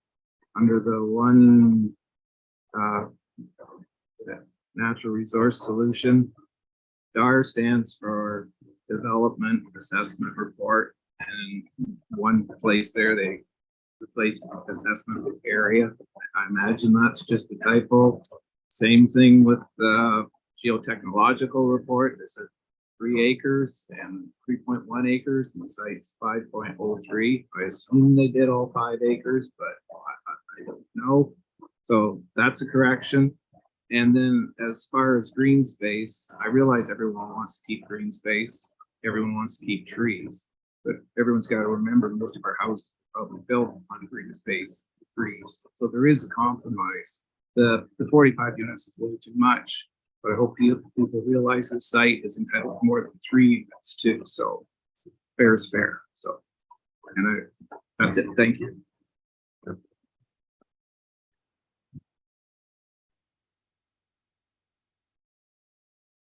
We're going to deal with this in all one motion, and I will read it out. That report PLA 10/2023 regarding the official plan amendment application OPA 57 filed with Knutson Development Consultants on behalf of Swede Holdings Incorporated for lands known as 6, 10, and 14 Elmhurst Street be refused, and that the reason for refusing the official plan amendment application OPA 57 includes the request is not consistent with the provincial policy statement 2020. The request does not conform to the Middlesex County official plan, and the request does not conform to the Middlesex Center official plan. And that report PLA 10/2023 regarding zoning bylaw amendment application ZBA 16/2021 for the land zone at 6, 10, and 14 Elmhurst Street be refused. And that the reasons for refusing the zoning bylaw amendment application filed ZBA 16/2021 include the request is not consistent with the provincial policy statement 2020. The request does not conform to the Middlesex County official plan, and the request does not conform to the Middlesex Center official plan. And the County of Middlesex be advised that the Middlesex Center recommends refusal of the plan of condominium application file 39T MC CDM 2101 for the lands known as 6, 10, and 14 Elmhurst Street. And further, that the reasons for refusing the plan of condominium application filed 39T MC CDM 2101 include the request is not consistent with the provincial policy statement 2020. The request does not conform to the Middlesex County official plan, and the request does not conform to the Middlesex Center official plan. But I have a mover, Kate, seconder, affairs. All those in favor? So carried. We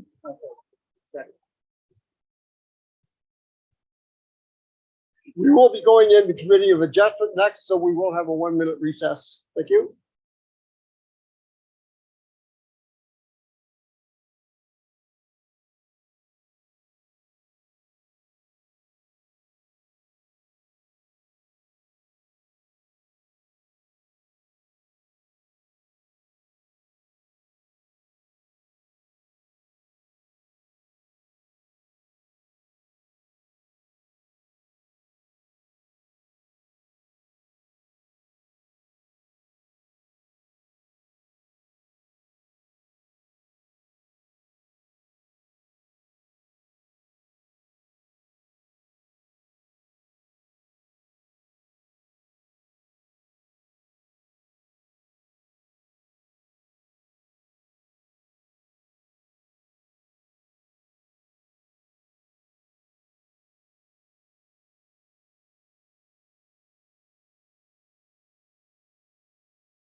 Okay, we'll call this meeting back to order and we'll, council adjourn its regular meeting at 7:07 PM in order to sit as committee of adjustment and under section 45 of the Planning Act 1990 as amended to consider the minor variance application listed on the February 15th, 2023 council agenda.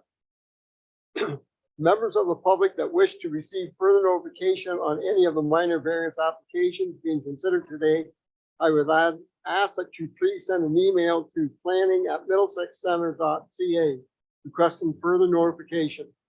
Please be advised that comments expressed and written material presented are a matter of public record for full disclosure.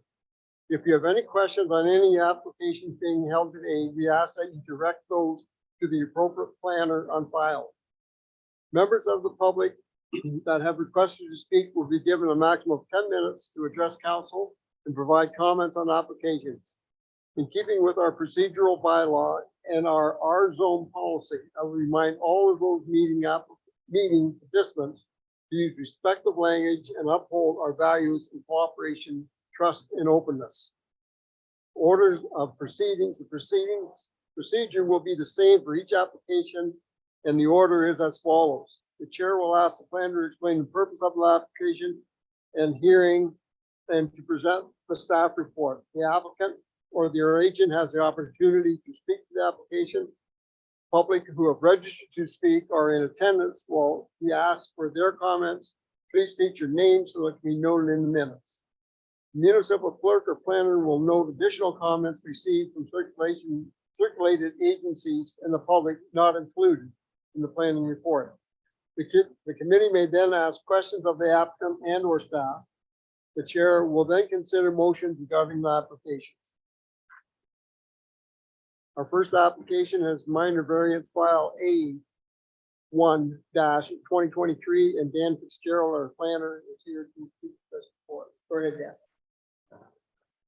Through the chair, thanks, Deputy Mayor and members of the committee. So what I would note is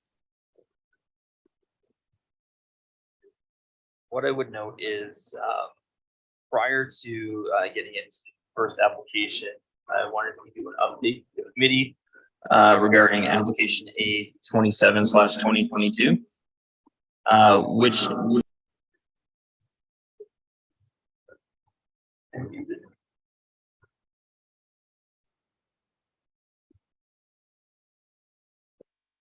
I'm wondering.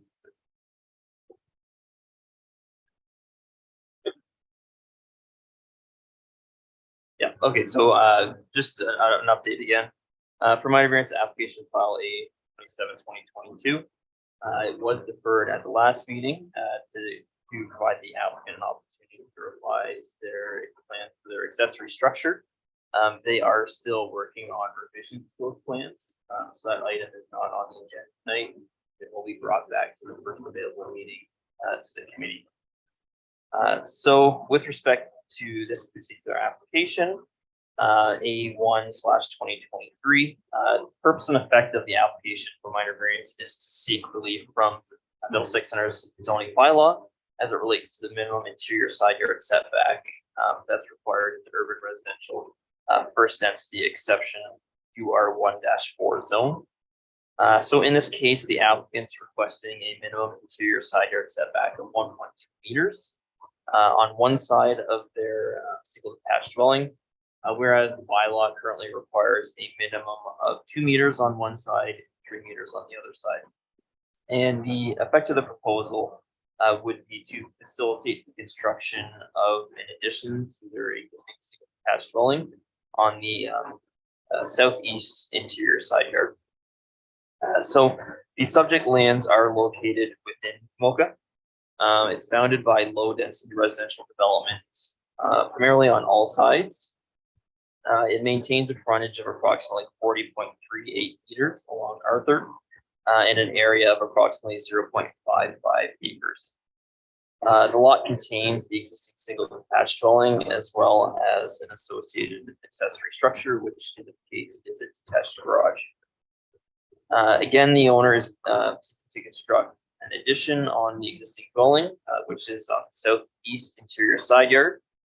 Given that the location of the existing detached garage is kind of located to the north of the existing structure.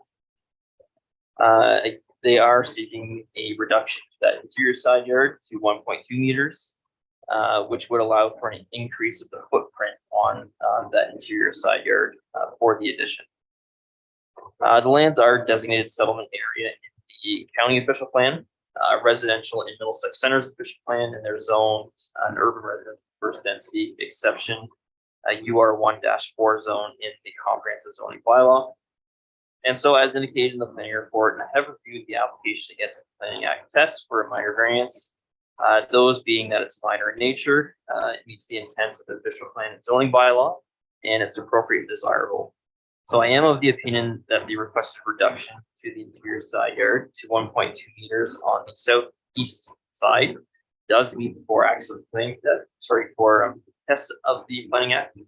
I would also note that a similar situation does occur on the infill homes that are directly abutting this lot to the south. So as such, there is basically precedence of this sort of neighborhood. It does generally meet the intent or overall vision of the neighborhood fabric. So as such, I am recommending approval of the minor variance application.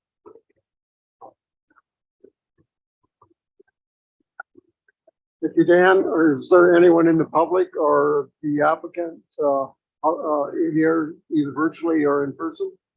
If there's someone virtually, if you could put up your raised hand. I think I do see that there now. There's a raised hand up there. That's someone. Most, oh, okay. Okay. Is anyone in the audience that wishes to comment on this? Seeing none. The minor variance application, oh, sorry, council, do you have any questions? Seeing none. The minor variance application A-3 2021 filed by Danielle and Sean Kenny for the relief from the comprehensive zoning bylaw in order to establish an interior side yard setback of 1.2 meters on one side, and whereas the bylaw requires a minimum interior side yard setback of 2 meters on one side and 3 meters on the other side, the municipal property known as 130 Arthur Street be granted, and that the reasons for granting the minor variance application A-1 2023, the request complies with the general intent and purpose of the Middlesex Center's official plan and zoning bylaw. The request is minor in nature, and the request represents an appropriate development on the subject property. Do I have a mover for that? Councilor Shipley, seconded by Councilor Cates. All in favor? So moved. We now will, the Committee of Adjustment will adjourn at 7:15 p.m. and council resume their regular meeting, and that council moves into public meetings at 7:15 pursuant to the Planning Act RSO 1990 as amended to consider the applications listed on February the 15th, 2023 council agenda. Do I have a mover to do that? Back in the budget, Councilor Arts, Councilor Heffernan, so moved. The rules for engagement on this are the same as the committee adjustment, so I'm not going to read those again. We will start with application for zoning bylaw amendment ZBA 14/2022 for 2 Park Crescent and DL Park Crescent filed by Rob Sanderson on behalf of Victoria Sanderson, Rob Sanderson, and Lisa Sanderson. Marion, you are the planner on report here. Go ahead with your report, please. Thank you, Deputy Mayor. Middlesex Center received an application to rezone the lands at 2 Park Crescent and the vacant land on Park Crescent to fulfill a condition of consent to create 2 parcels for residential development. The applicant requests to rezone the lands to a new site-specific Hamlet residential first density zone to recognize the undersized lot area, apply a minimum lot frontage that's consistent with the existing neighborhood, and recognize the existing buildings on the lot, specifically at 2 Park Crescent. The application was circulated to area residents and staff, and at the time of writing the staff report, we did not receive any comments from the public or municipal staff, as comments were generally provided through the review of the consent application. So planning staff are generally in support of the request to recognize the reduced area of 0.48 acres instead of the required 0.5 acres. As the applicant has provided some evidence that private servicing can be contained on the lands without limiting or impacting adjacent properties. With regard to the existing buildings including the house and the shed on 2 Park Crescent, staff recommend that the house's setback to the rear lot line be recognized within the zoning bylaw to allow for greater separation between the house and Poplar Hill Road, as well as the dwelling unit that would eventually be on the vacant lands to the east. Further, the lot line acts like the side yard setback. The setback is generally consistent with the required yards in the community. However, staff would recommend that the existing shed be considered a non-compliant building, and it's not intended that this type of building or its location be or continue to exist in perpetuity due to its proximity to the front lot line along Poplar Hill Road. The zoning bylaw has very specific provisions for buildings like this, and they do permit some alteration and use of this building. However, replacement of a new building in this general area of the shed would not be supported, and they would need to comply with the zoning bylaw standards for accessory buildings. So as a result of this in our analysis, staff recommend that 2 site-specific zones be established for the lands. The HR 1-15 zone, which is a new zone, would apply to 2 Park Crescent and establish a minimum lot frontage, a minimum lot area, and the rear yard setback to the existing dwelling. And the second HR 1-16 zone, which would apply to the vacant land, that would establish the minimum lot frontage as well as the minimum lot area. Planning staff determined that the zoning bylaw amendment as amended is consistent with the PPS, county, and Middlesex Center official plans.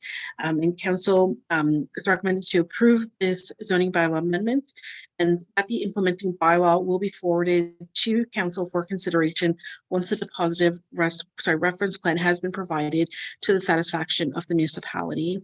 And this opinion is provided to council without the benefit of receiving all comments from area residents. Should any new information arise, council is advised to take that information into consideration. Thank you, and I'll be happy to answer any questions. Thank you, Miriam. We have the applicant's planner online. Ms. Rosser, are you there? And the floor is now yours.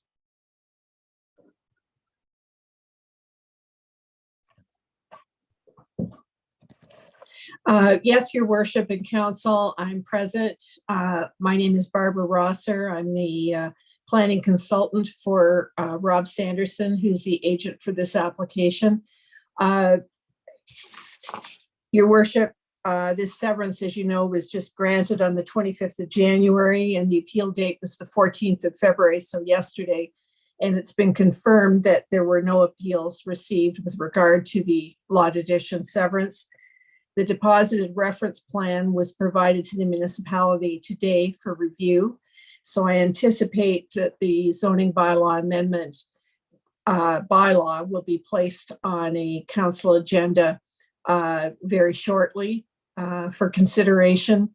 We've reviewed the staff report and concur with the recommendation. It's exactly what we applied for. And so we would anticipate that this matter can be brought back to you very shortly, assuming you accept the staff recommendation. Thank you. Is there anyone in the audience who wishes to speak to this application? Seeing none, I'll ask council if they have any questions. Seeing none, then we will. That zoning bylaw amendment application ZBA 11/2023 as amended, filed by Rob Sanderson to rezone the land from Hamlet residential first density exception 1 HR-1-1 and institutional to Hamlet residential first density exception 15 HR 1-15 and Hamlet residential first density exception 16 HR-1-16 zones for the land known municipally as 2 Park Crescent and B/L Park Crescent municipality Middlesex Center be approved. and that the impending bylaw be forwarded to council for consideration once the deposit reference plan has been provided for the satisfaction of the municipality. Do I have a mover for that? Mover? Councilor Gates and Councilor Arts, all those in favor? So moved. We'll move on to application for part lot control exemption for 33M-373 blocks 32 and 33 filed by Emic Kamoka Development Corporation. And Marion, you're the planner on this one again. Go ahead. Great, thank you, Deputy Mayor. Middlesex Center received a request for part law control exemption on the lands to facilitate the conveyance of 2 parcels within the existing subdivision. As you can see on the location map, the lands are known as Block 22 and 23 and are located on Keeper Hill Crescent, just west of Kamoka Road and north of Duke Street in Kamoka. So this application is a little bit different compared to other part law control exemption requests, as the applicant would like to convey the 2 blocks separately in order to consolidate them into one building lot for one single detached dwelling. The 2 blocks were created as part of this plan of subdivision and were intended to be developed if the lands to the east were conveyed and added to these blocks to create building lots that were consistent with other lots along Keeper Hill Crescent and within this subdivision. However, the applicant has advised that they have made several attempts in the last 8 years to acquire the additional land. However, they have been unsuccessful. As such, the blocks may be vacant indefinitely. The applicant has provided a potential site plan, which was appended to the staff report, which demonstrates how a single family dwelling can be built on this newly created shallow lot. So it would be a combination of both the lots. Some variances may be required. However, that will be dependent on the builder of the lot itself. Generally, staff would prefer that this lot be held from development until they are appropriately sized to accommodate 2 single detached dwellings or additional developments such as semi-detached dwellings or medium density units. However, staff acknowledge that the lands may be vacant for an unknown amount of time, and it might be appropriate to allow for development at this time. Further, the exemption would permit the creation of one single detached dwelling, which is not a significant impact to the surrounding community or development potential of the lands. Finally, a holding symbol continues to apply to the lands, and staff would not be in a position to remove that holding symbol until the applicant provide proof that the lands are consolidated and that one of the 2 servicing connection stubs are removed from the frontage of the land through an agreement with the municipality. As such, staff recommend that the part law control exemption be granted with an expiry date of 2 years from the date of registration for blocks 32 and 33 of registered plan 33M 673, and that the bylaw be forwarded to the County of Middlesex for approval. Thank you, and I'll be happy to answer any questions. Thank you. Is the applicant or a representative of the applicant here to speak? No one? Anyone in the public wish to speak to this application? Any member of council have any questions? Councilor Cates. Thank you, through you, Deputy Mayor, to Marion. I just, obviously I've read everything. I just have a question on something that you said. So to summarize, we're taking, I know that there's, small pieces there, two pieces, and we're making them into one. And we've got 2 years. You said something, you expect it to be vacant for a long time, or is that if this doesn't happen tonight? If we merge 2 lots into one, is it of the size to be built upon? I just was hoping you could re-clarify something you said. Thank you. Yeah. Through you, Deputy Mayor, to Council and to Councillor Cates. So the purpose of the part law control exemption would create those 2 blocks, and then we would request that they are consolidated before any development could occur on them. So it would take 2 blocks and create them into one building lot for a single detached dwelling. I will say that the 2 blocks separately do not meet the standards for the UR1 zone that's applicable to this property, and it would require the consolidation of the blocks to meet those standards. Specifically, the lot area. The lot frontage is fine, but it's the lot area that was significantly smaller compared to the UR1 standard.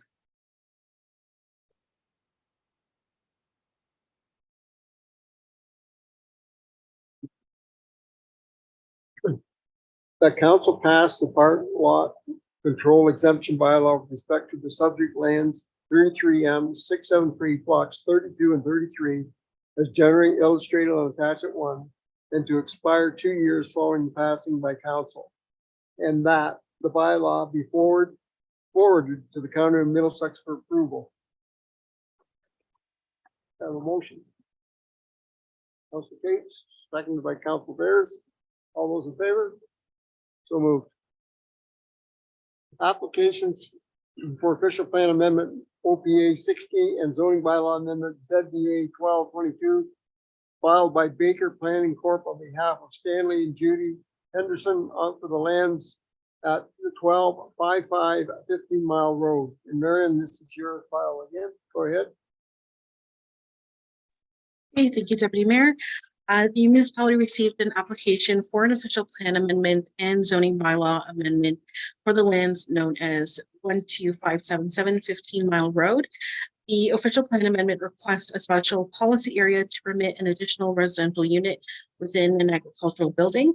And the zoning bylaw amendment requests to permit an additional residential unit within the agricultural building with a maximum size of 120 square meters. And that the amendment also seeks to define and permit an ambulatory mobile veterinarian hospital that would also be contained within that agricultural building. The subject property is approximately 107 acres and primarily used for agricultural uses, including agricultural fields, as well as a cluster of agricultural buildings and a single detached dwelling. The applicant proposes to establish an ambulatory mobile veterinarian clinic and an additional residential unit in addition to the existing uses that currently are permitted on the property. The proposed development would consist of a 2-story building that's approximately 376 square meters in size and be serviced by a new septic bed and existing well. The clinic will not house any animals or have any customers or visitors, but rather serve as an office and storage building to support the proposed use, which involves traveling to other locations to provide veterinarian services for livestock as needed. The additional residential unit will also be accommodated in the 2nd story of this proposed building, and this will provide a residence for the owner's family to continue to reside on the property. So with regard to the application, staff reviewed these 2 proposed uses separately. With regard to the additional residential unit, staff are generally in support of an additional residential unit in agricultural areas where it is clustered with other agricultural buildings, does not impact or remove any productive land, and where it is not separate, or is not considered, a separate house on the property, but a subordinate and ancillary dwelling to the main residence. Staff reviewed the new Planning Act requirements and note that the Planning Act does not specifically prohibit additional residential units outside of urban areas. As such, the municipality may consider them on a site-by-site basis.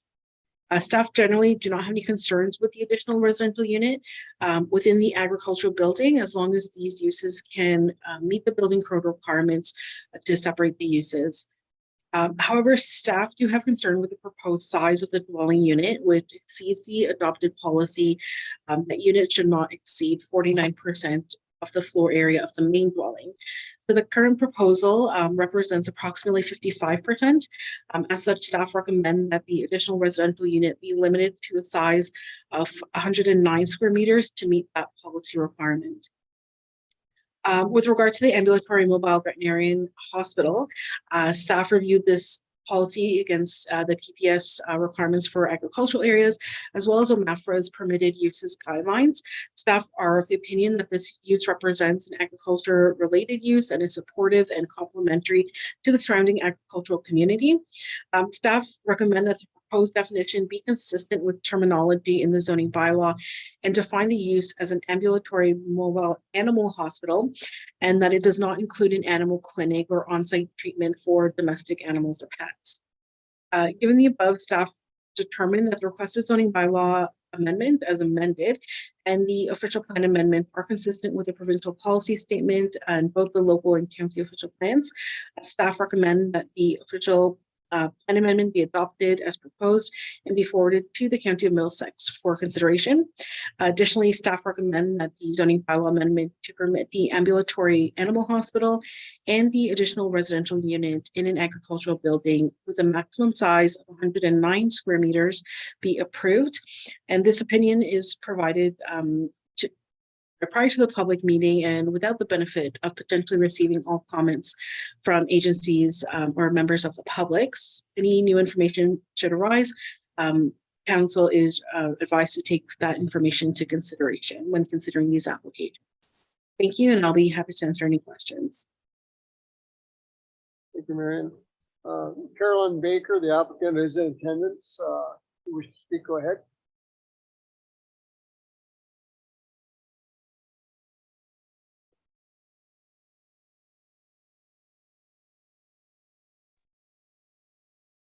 Go ahead. Good evening, Deputy Mayor, members of council. My name is Caroline Baker from Baker Planning Group. I am assisting the owners with the aforementioned planning applications. Certainly a very thorough presentation, and just wanted to note that we are in agreement that this application is consistent with provincial policy and specifically implements OMAFRA's guidelines on agricultural related use in prime agricultural areas to further support the agricultural community and its businesses. Certainly, we are aware of the slight modification recommended by staff in terms of the size of the accessory dwelling unit, and the owners are in agreement with this revised unit size and have no concerns with the modification put forward by staff. So certainly here to answer any other further questions of either council or members of the public. Thank you. Thank you. Are there any members in public or online that would have any comments on this? Seeing none, I would ask council. Councilor Arts. Through the deputy mayor to Marion, in your report, you say the unit cannot be severed from the farm unit, which I agree. What happens down the road if that farm gets sold, bought by a farmer? Could he declare that house surplus residence? Because you're talking about the unit, not about the house being severable from it, not being severable from the farm. Through you, Deputy Mayor, to Councillor Arts, I believe I heard your question is if they can sever the unit. If they do intend to do that, the current surplus farm dwelling severance policies as well as provincial policies would likely prevent that, considering that the unit is accessory to the agricultural use. It is not a primary use, and as well as contained within an agricultural building. So there are a few policies that would prevent that severance. Additionally, one of the requirements that planning staff have supported for additional residential units is that the unit and the main dwelling or other agricultural buildings have shared services to prevent this from happening or from occurring. The applicant has advised that they are going to have a new septic system for this building that includes for the proposed animal hospital as well as the additional residential unit, but there would be a shared well service in this area. So that's an additional level that we would I guess that we would prevent any severance of this land. Thank you.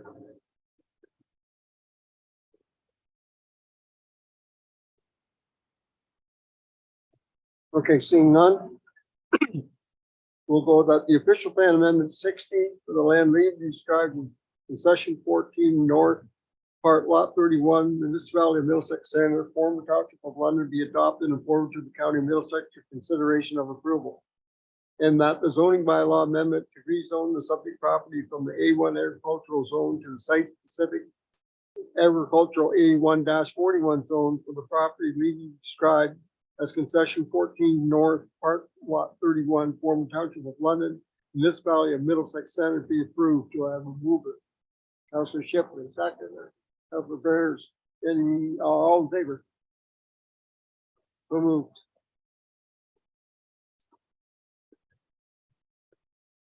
Okay. Application for the zoning bylaw. Oh, did I miss one? 9.4? Okay. Application for zoning bylaw amendment ZBA 01-2023 for the 15292 14-mile road filed by Bicknell Built Homes Limited on behalf of Jamie Aldridge and Sarah Donaldson. And Marion, you're the planner on the report here too. Thank you, Deputy Mayor. The municipality received a zoning bylaw amendment application for the temporary use zone for the lands known as 15292 14-mile road at the northwest corner of Highbury Avenue and 14-mile road.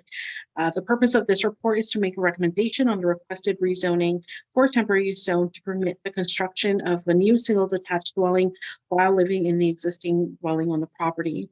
The temporary use would apply for a period of up to 3 years, and upon expiration or completion of the new dwelling, the existing residence will need to be removed.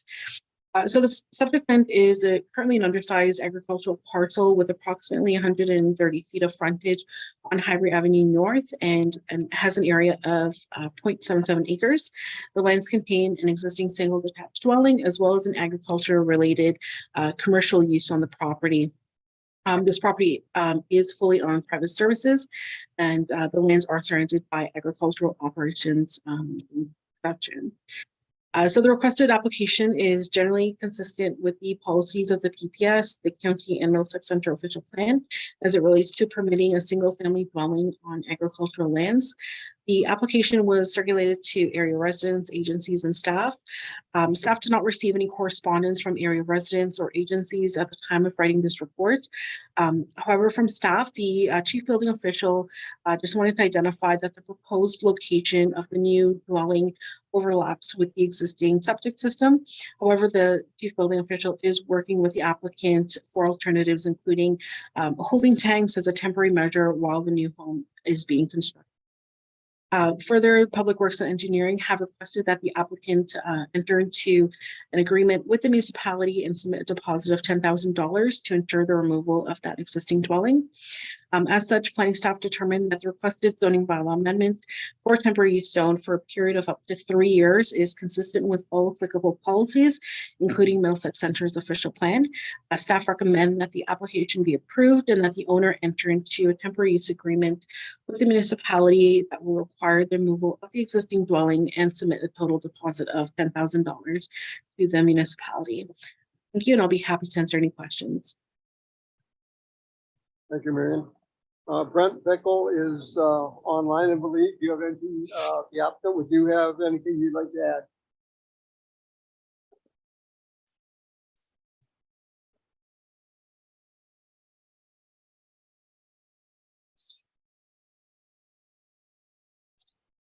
Go ahead. Hello, thanks everyone. My name is Brett Bickle with Bickle Built Homes, and I'm really just here to answer any questions if there is any that come up. But I just want to add that the CBO, Arnie Marsman, and our business have been in close contact and continue to be in close contact going forward on the building permitting side, and Marion and her staff have been excellent to deal with. So just here to answer any questions. So thank you. Thank you. Is there anyone in the public wish to speak to this application? Questions from council? Seeing none, that the zoning bylaw amendment application ZBA 01-2023 for a temporary use zone to permit 2 single detached dwellings on one property for up to 3 years to allow new residents to be constructed on the lands known as 15292 14-mile road be approved, and the owners be required to enter into a temporary use agreement with the municipality and submit a deposit of $10,000 to ensure the removal of the existing residents. Do I have a mover and a second? Councilor Shipley. Councilor Bears. Any, all in favor? So moved. Go on to zoning application for a zoning bylaw amendment ZBA 13-2022 filed by 2225660 Ontario Limited for the lands known as 23778 Richmond Street. Marion, go ahead. All right, thank you, Deputy Mayor. So the purpose of this report is to provide council with a recommendation regarding the zoning bylaw amendment application for the lands at 23778 Richmond Street. This application requests to add a cidery to the list of definitions in the zoning bylaw and permit the use of a cidery on the subject lands as an accessory use within a new site-specific agricultural zone. The subject lands is an undersized lot that's approximately 1 acre in area and contains a farm retail outlet that sells local grown produce as well as other home goods. Additionally, it does contain cold storage and processing facilities. So this property does have frontage on Richmond Street, or otherwise known as Provincial Highway number 4, as well as 15 Mile Road, and is surrounded by agricultural uses, as well as some limited rural residential uses to the south. The applicant intends to manufacture and retail alcoholic ciders from this existing store. However, a majority of the production will occur off-site at a larger facility within the county. Further, the zoning bylaw amendment would assist with provincial licensing by having the permitted use applicable on the lands. The applicant has also confirmed that no new buildings or structures are proposed as a result of the zoning bylaw amendment request. And additionally, the applicant has reviewed potential opportunities to expand on other portions of their property in the future. But however, nothing has been confirmed by the applicant at this time.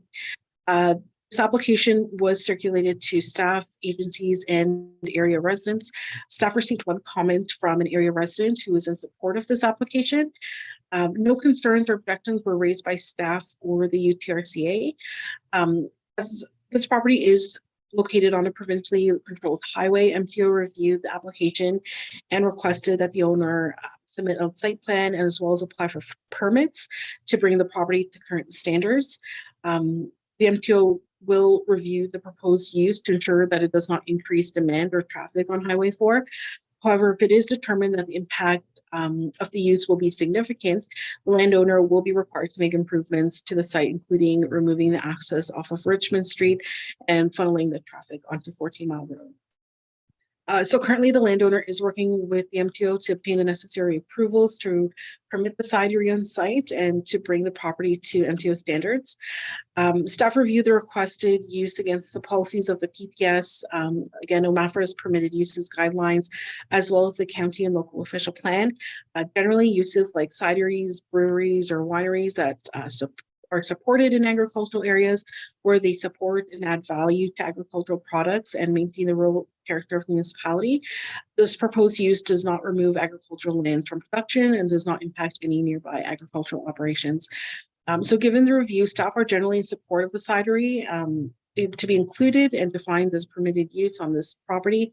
However, due to the requirement, the required review, by MTO, staff have recommended deferral until the MTO has had their opportunity to review the proposal and to provide their support. Once received, staff will provide a recommendation to council. This opinion is provided to council without the full benefit of receiving all comments from the public. Should any new information arise, council is advised to take that into consideration. Thank you, and I'll be happy to answer any questions. Thank you, Miriam. I believe the applicant is in attendance. They would like to come and speak. Now's your opportunity.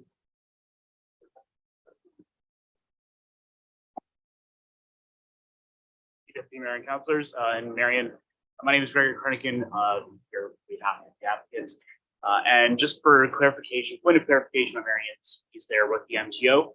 This morning we did receive approvals from them with our permits that were submitted and an agreement on the site, the access point on Highway 4. I can go into more detail about that if you would like. Marion, you did receive an email. It was like this afternoon, so I appreciate if you hadn't had a chance to get to it yet. But we did forward that information over to you from Jeremiah. So happy to answer any other questions. Marion, did you receive that information or no? Through to Deputy Mayor, I believe I did. I haven't had a chance to review that information. However, if it is in support of the application, then council can advise to pass the bylaw. I'd be in support of that. However, we would need to prepare the bylaw for the next meeting. Okay, I will turn the vote and you can approve it. but subject to bylaw being presented at a future meeting, or do you want us to defer the thing to that once? Through the chair, that's the option of council. So you can defer it and bring everything at once to our next planning meeting, which would be the March 15th date. Alternatively, council can grant approval, but quite correct, as the planner said, formal approval would concur until an implementing bylaws forwarded to council, and that cannot occur until the next meeting date. So, Thank you. Any, on the application, does any member of council have any questions on it? Councilor, Through your deputy mayor, Marion, if in our bylaws, we would have had cidery in them, would the MPO still would have had jurisdiction over the applicant or not? Just curiosity question. Through you, Deputy Mayor, to Councillor Arts, likely not. I believe that the planning application did trigger the requirement for a review. However, there are some other concerns that MTO had related to signage and access. So that might have been directly consulted with the landowner, but generally not through the Planning Act application. So if it was a permitted use already, it likely wouldn't have triggered any review by MTO. Thank you. anyone else have any questions? Councilor Havering, go ahead. Through the deputy mayor to Marion, maybe to Craig, but isn't there, is there an outstanding approval from the alcohol and game department? Is that still in process, or has that been done? So I can speak to that. The AGCO won't issue an approval until the county approval and until federal approval through an excise license is granted. So the excise license is merely everything's been submitted for that. It's under review currently. And until we have county approval, I can't get the AGCO for final approval. So we're close, but there's lots of steps. Okay, thanks. Any other questions? Seeing that we really can't do the whole thing until we get a bylaw placed, I think what we will do is defer this until March the 15th, at which time all the documents can come back at once, we can approve it all at once. So I will read that zoning bylaw amendment application ZBA 14/2023 filed by June 5660 Ontario Limited to rezone the subject property from agricultural A1 zone to site-specific agriculture exception 40 A1-40 zone for the land municipally known as 23778 Richmond Street, formerly as the Township of London, municipality of Middlesex Center, be deferred until the March 15th meeting, at which time the proper documents be brought back and we can approve it at that time. Motion, Councilor Shipley, second by Councilor Sayers. All those in favor? So moved.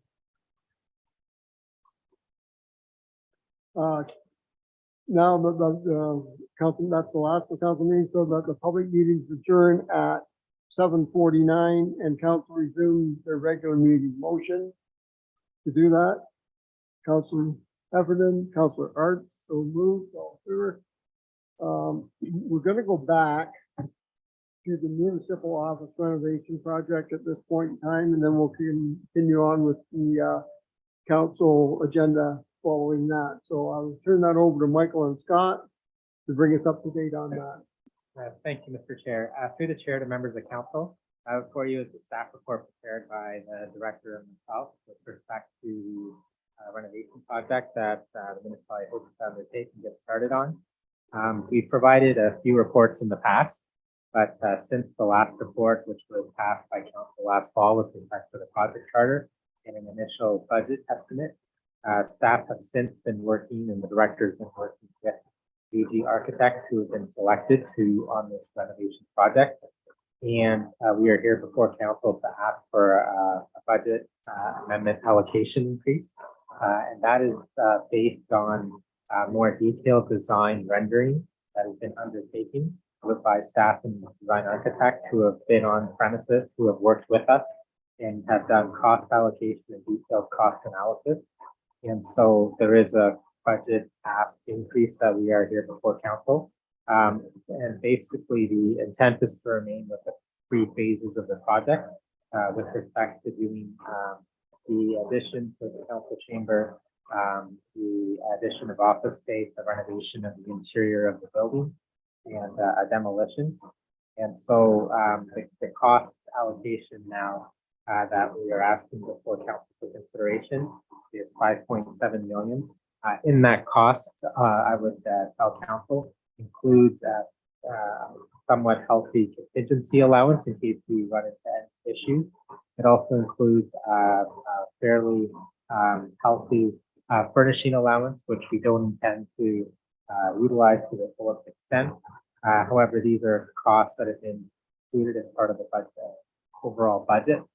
As part of this process and working with the design architects, we recognize that through our dealings with them, the cost initially came in well excess of $6 million. And so staff has worked, and the director especially has worked with the architect to look at scaling back the design, and we have made a few modifications. As you'll see from our very, very initial drawings or ideas, the idea of the council changes is now attached to the community center, where community and council are all on one side. The office is all on one side as well. The initial ideas of having 2 stories has been done away with. We feel we can go accordingly, deal with staff accordingly, doing it through an addition space all on one floor. And we've also scaled back the interior renovation space. And so this $5.7 million is still done through a reserve fund. The 4 funds will flow into 1 fund as the recommendation reads. That it be done through the municipal office build fund. That breakdown is to $1.4 million from the building department reserve fund, with the building department being relocated to this new addition. 1.5 million from the Build Middlesex reserve fund, and the 250,000 from the administrative support reserve fund, and then just over 2.5 million from the building and facilities. As council is aware, the final thing I'll bring forward is that initially there was the idea of having office space constructed near the wellness center at the Design for Happiness site, and we recognize that the Cold Stream campus here is our long-term home for the office. And so monies that were initially put aside or set aside for leasing of space has been reinvested through this project, and the funds are there, and it's net tax levy project, so there's no impact to the tax base. And we hope and feel confident, taking into consideration COVID costs, that we can get this project completed under the 5.7 ask. And if council is approving of this, we will go ahead, or the director will go ahead with the architect immediately, so that we can go straight to full design, with the intent to have the RFP issued in the next couple of months, as we envision this project being 12 to 16 months. Scott is here and happy to take any questions. Not at this time, just happy to answer any questions. Thank you. The Deputy Mayor, Michael or Scott. I guess I was a little shocked to say the least. I think, Scott, when this first came in at 4.3 at the community service, I was a little concerned even at that point. So I was a lot more concerned when it came back in at 6.4. That's 50% increase. 2.1 million roughly. I'm glad staff did get it down to 5.7, which is still a 33% increase. So I guess why were the numbers so far out from the 4.3 to begin with, I guess? Through the Deputy Mayor, well, a lot has changed since that first iteration when we worked with local architects. They did, albeit it was 2 floors, there was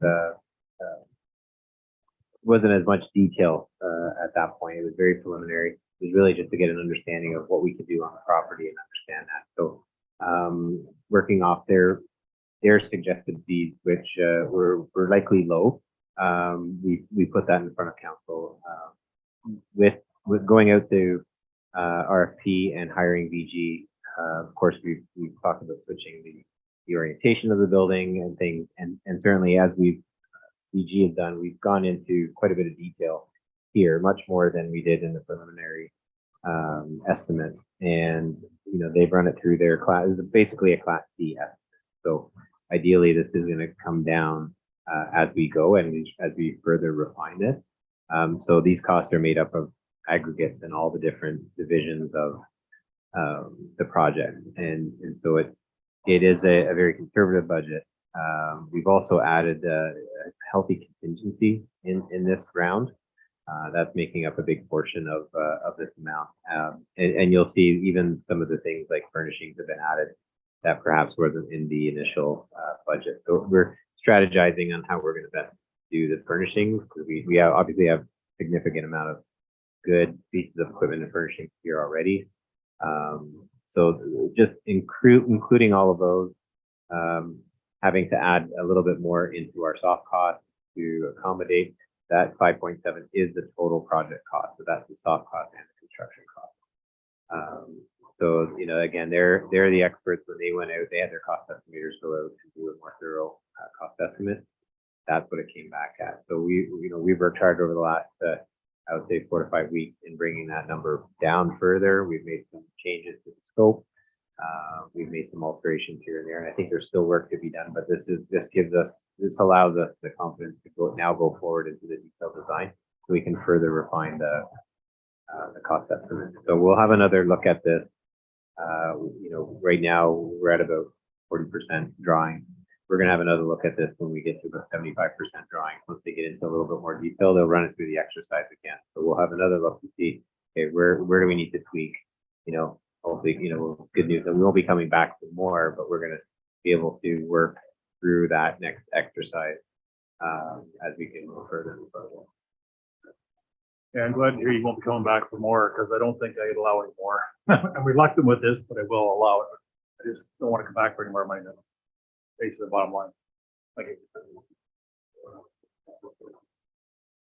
Through the deputy mayor to Michael, so these reserve funds will take a lot of money out of them. I'm just wondering what exactly, like we've got building department, build Middlesex, building and facilities, like what exactly are in those, like what's the purpose of those reserve funds right now, and how will this big withdrawal affect them? Yeah, through the chair, I've got Tiffany on the line, so she can correct me, but in the report, we also indicated the reserve balances. So you'll notice that in the report, we still have a healthy balance in 3 out of those 4 reserves that are noted. However, the one thing to bring to council's attention is the building department reserve fund is meant to be spent for the building department initiative, and it's got a substantial reserve fund based on the building productivity that's taken place over the last 2 years. So we are using that one. And as I mentioned, the build Middlesex reserve fund, where the money we have the sale of the VFH plan have been invested in this reserve fund. So we are using money that are properly intended to be spent on proper facility. So it's not that we're going into a reserve fund that not for that purpose, because the reserve fund has to be spent for the intended purpose.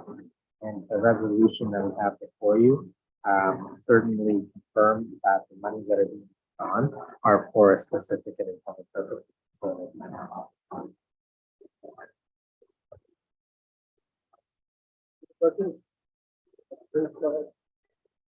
Thank you. Through you, Deputy Mayor, to Michael Scott. Just a simple question. It says at the very end that the construction throughout the remainder of the year and into next year with completion by summer of 2024. Is that the whole entire project finished by then? Through the chair to Councillor Cates, we intend to hopefully do this within a 12 to 15 month timeline, recognizing what could be anomalies. But we feel confident we'd like to have this done this term to celebrate. So what is the contingency?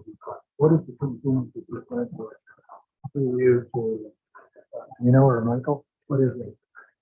It's right now that 450,000. We're just a little shy of that. Okay, so that's enough. So my opinion on this is, I think we have to do it. I don't think it's extravagant. everything has gone up since COVID appeared. So I don't have a problem with it.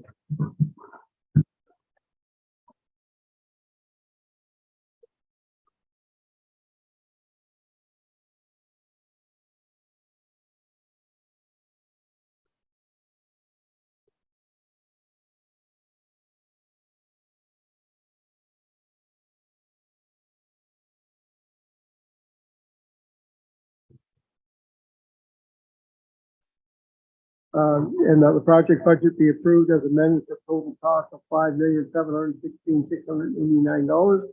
That council approves amending reserve and reserve fund policy to include an additional reserve fund, municipal office build fund, and that the director of corporate services be directed to amend the existing policy effective February 15th, 2023. And further that the transfer from the following reserve funds to the municipal office build fund be approved.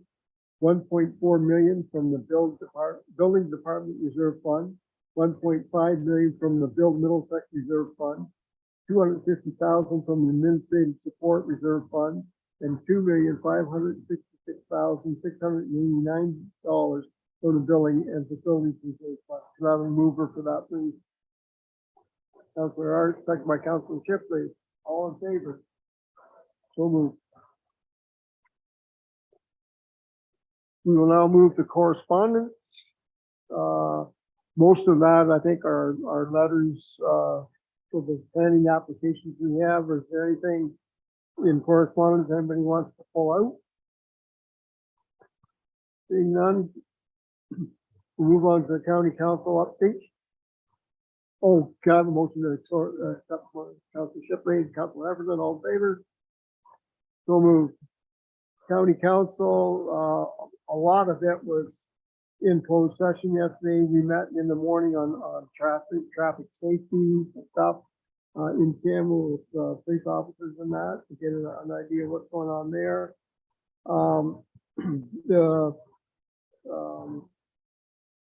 The ambulance service is disposing of some chair lifts and pack racks approved, and we approved getting rid of those as new ones. They are outdated, and we do have new ones.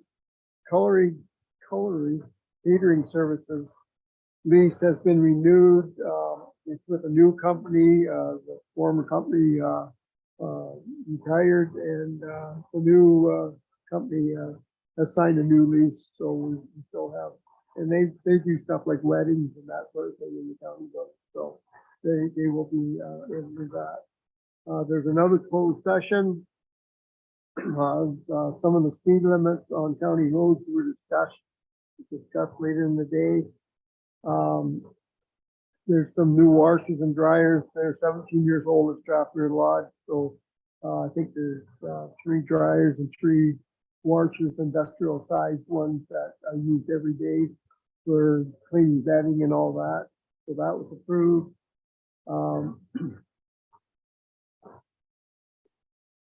New service accountability agreement between the county and Ontario Health for the flow of funding from the province through to the county for Ontario Health.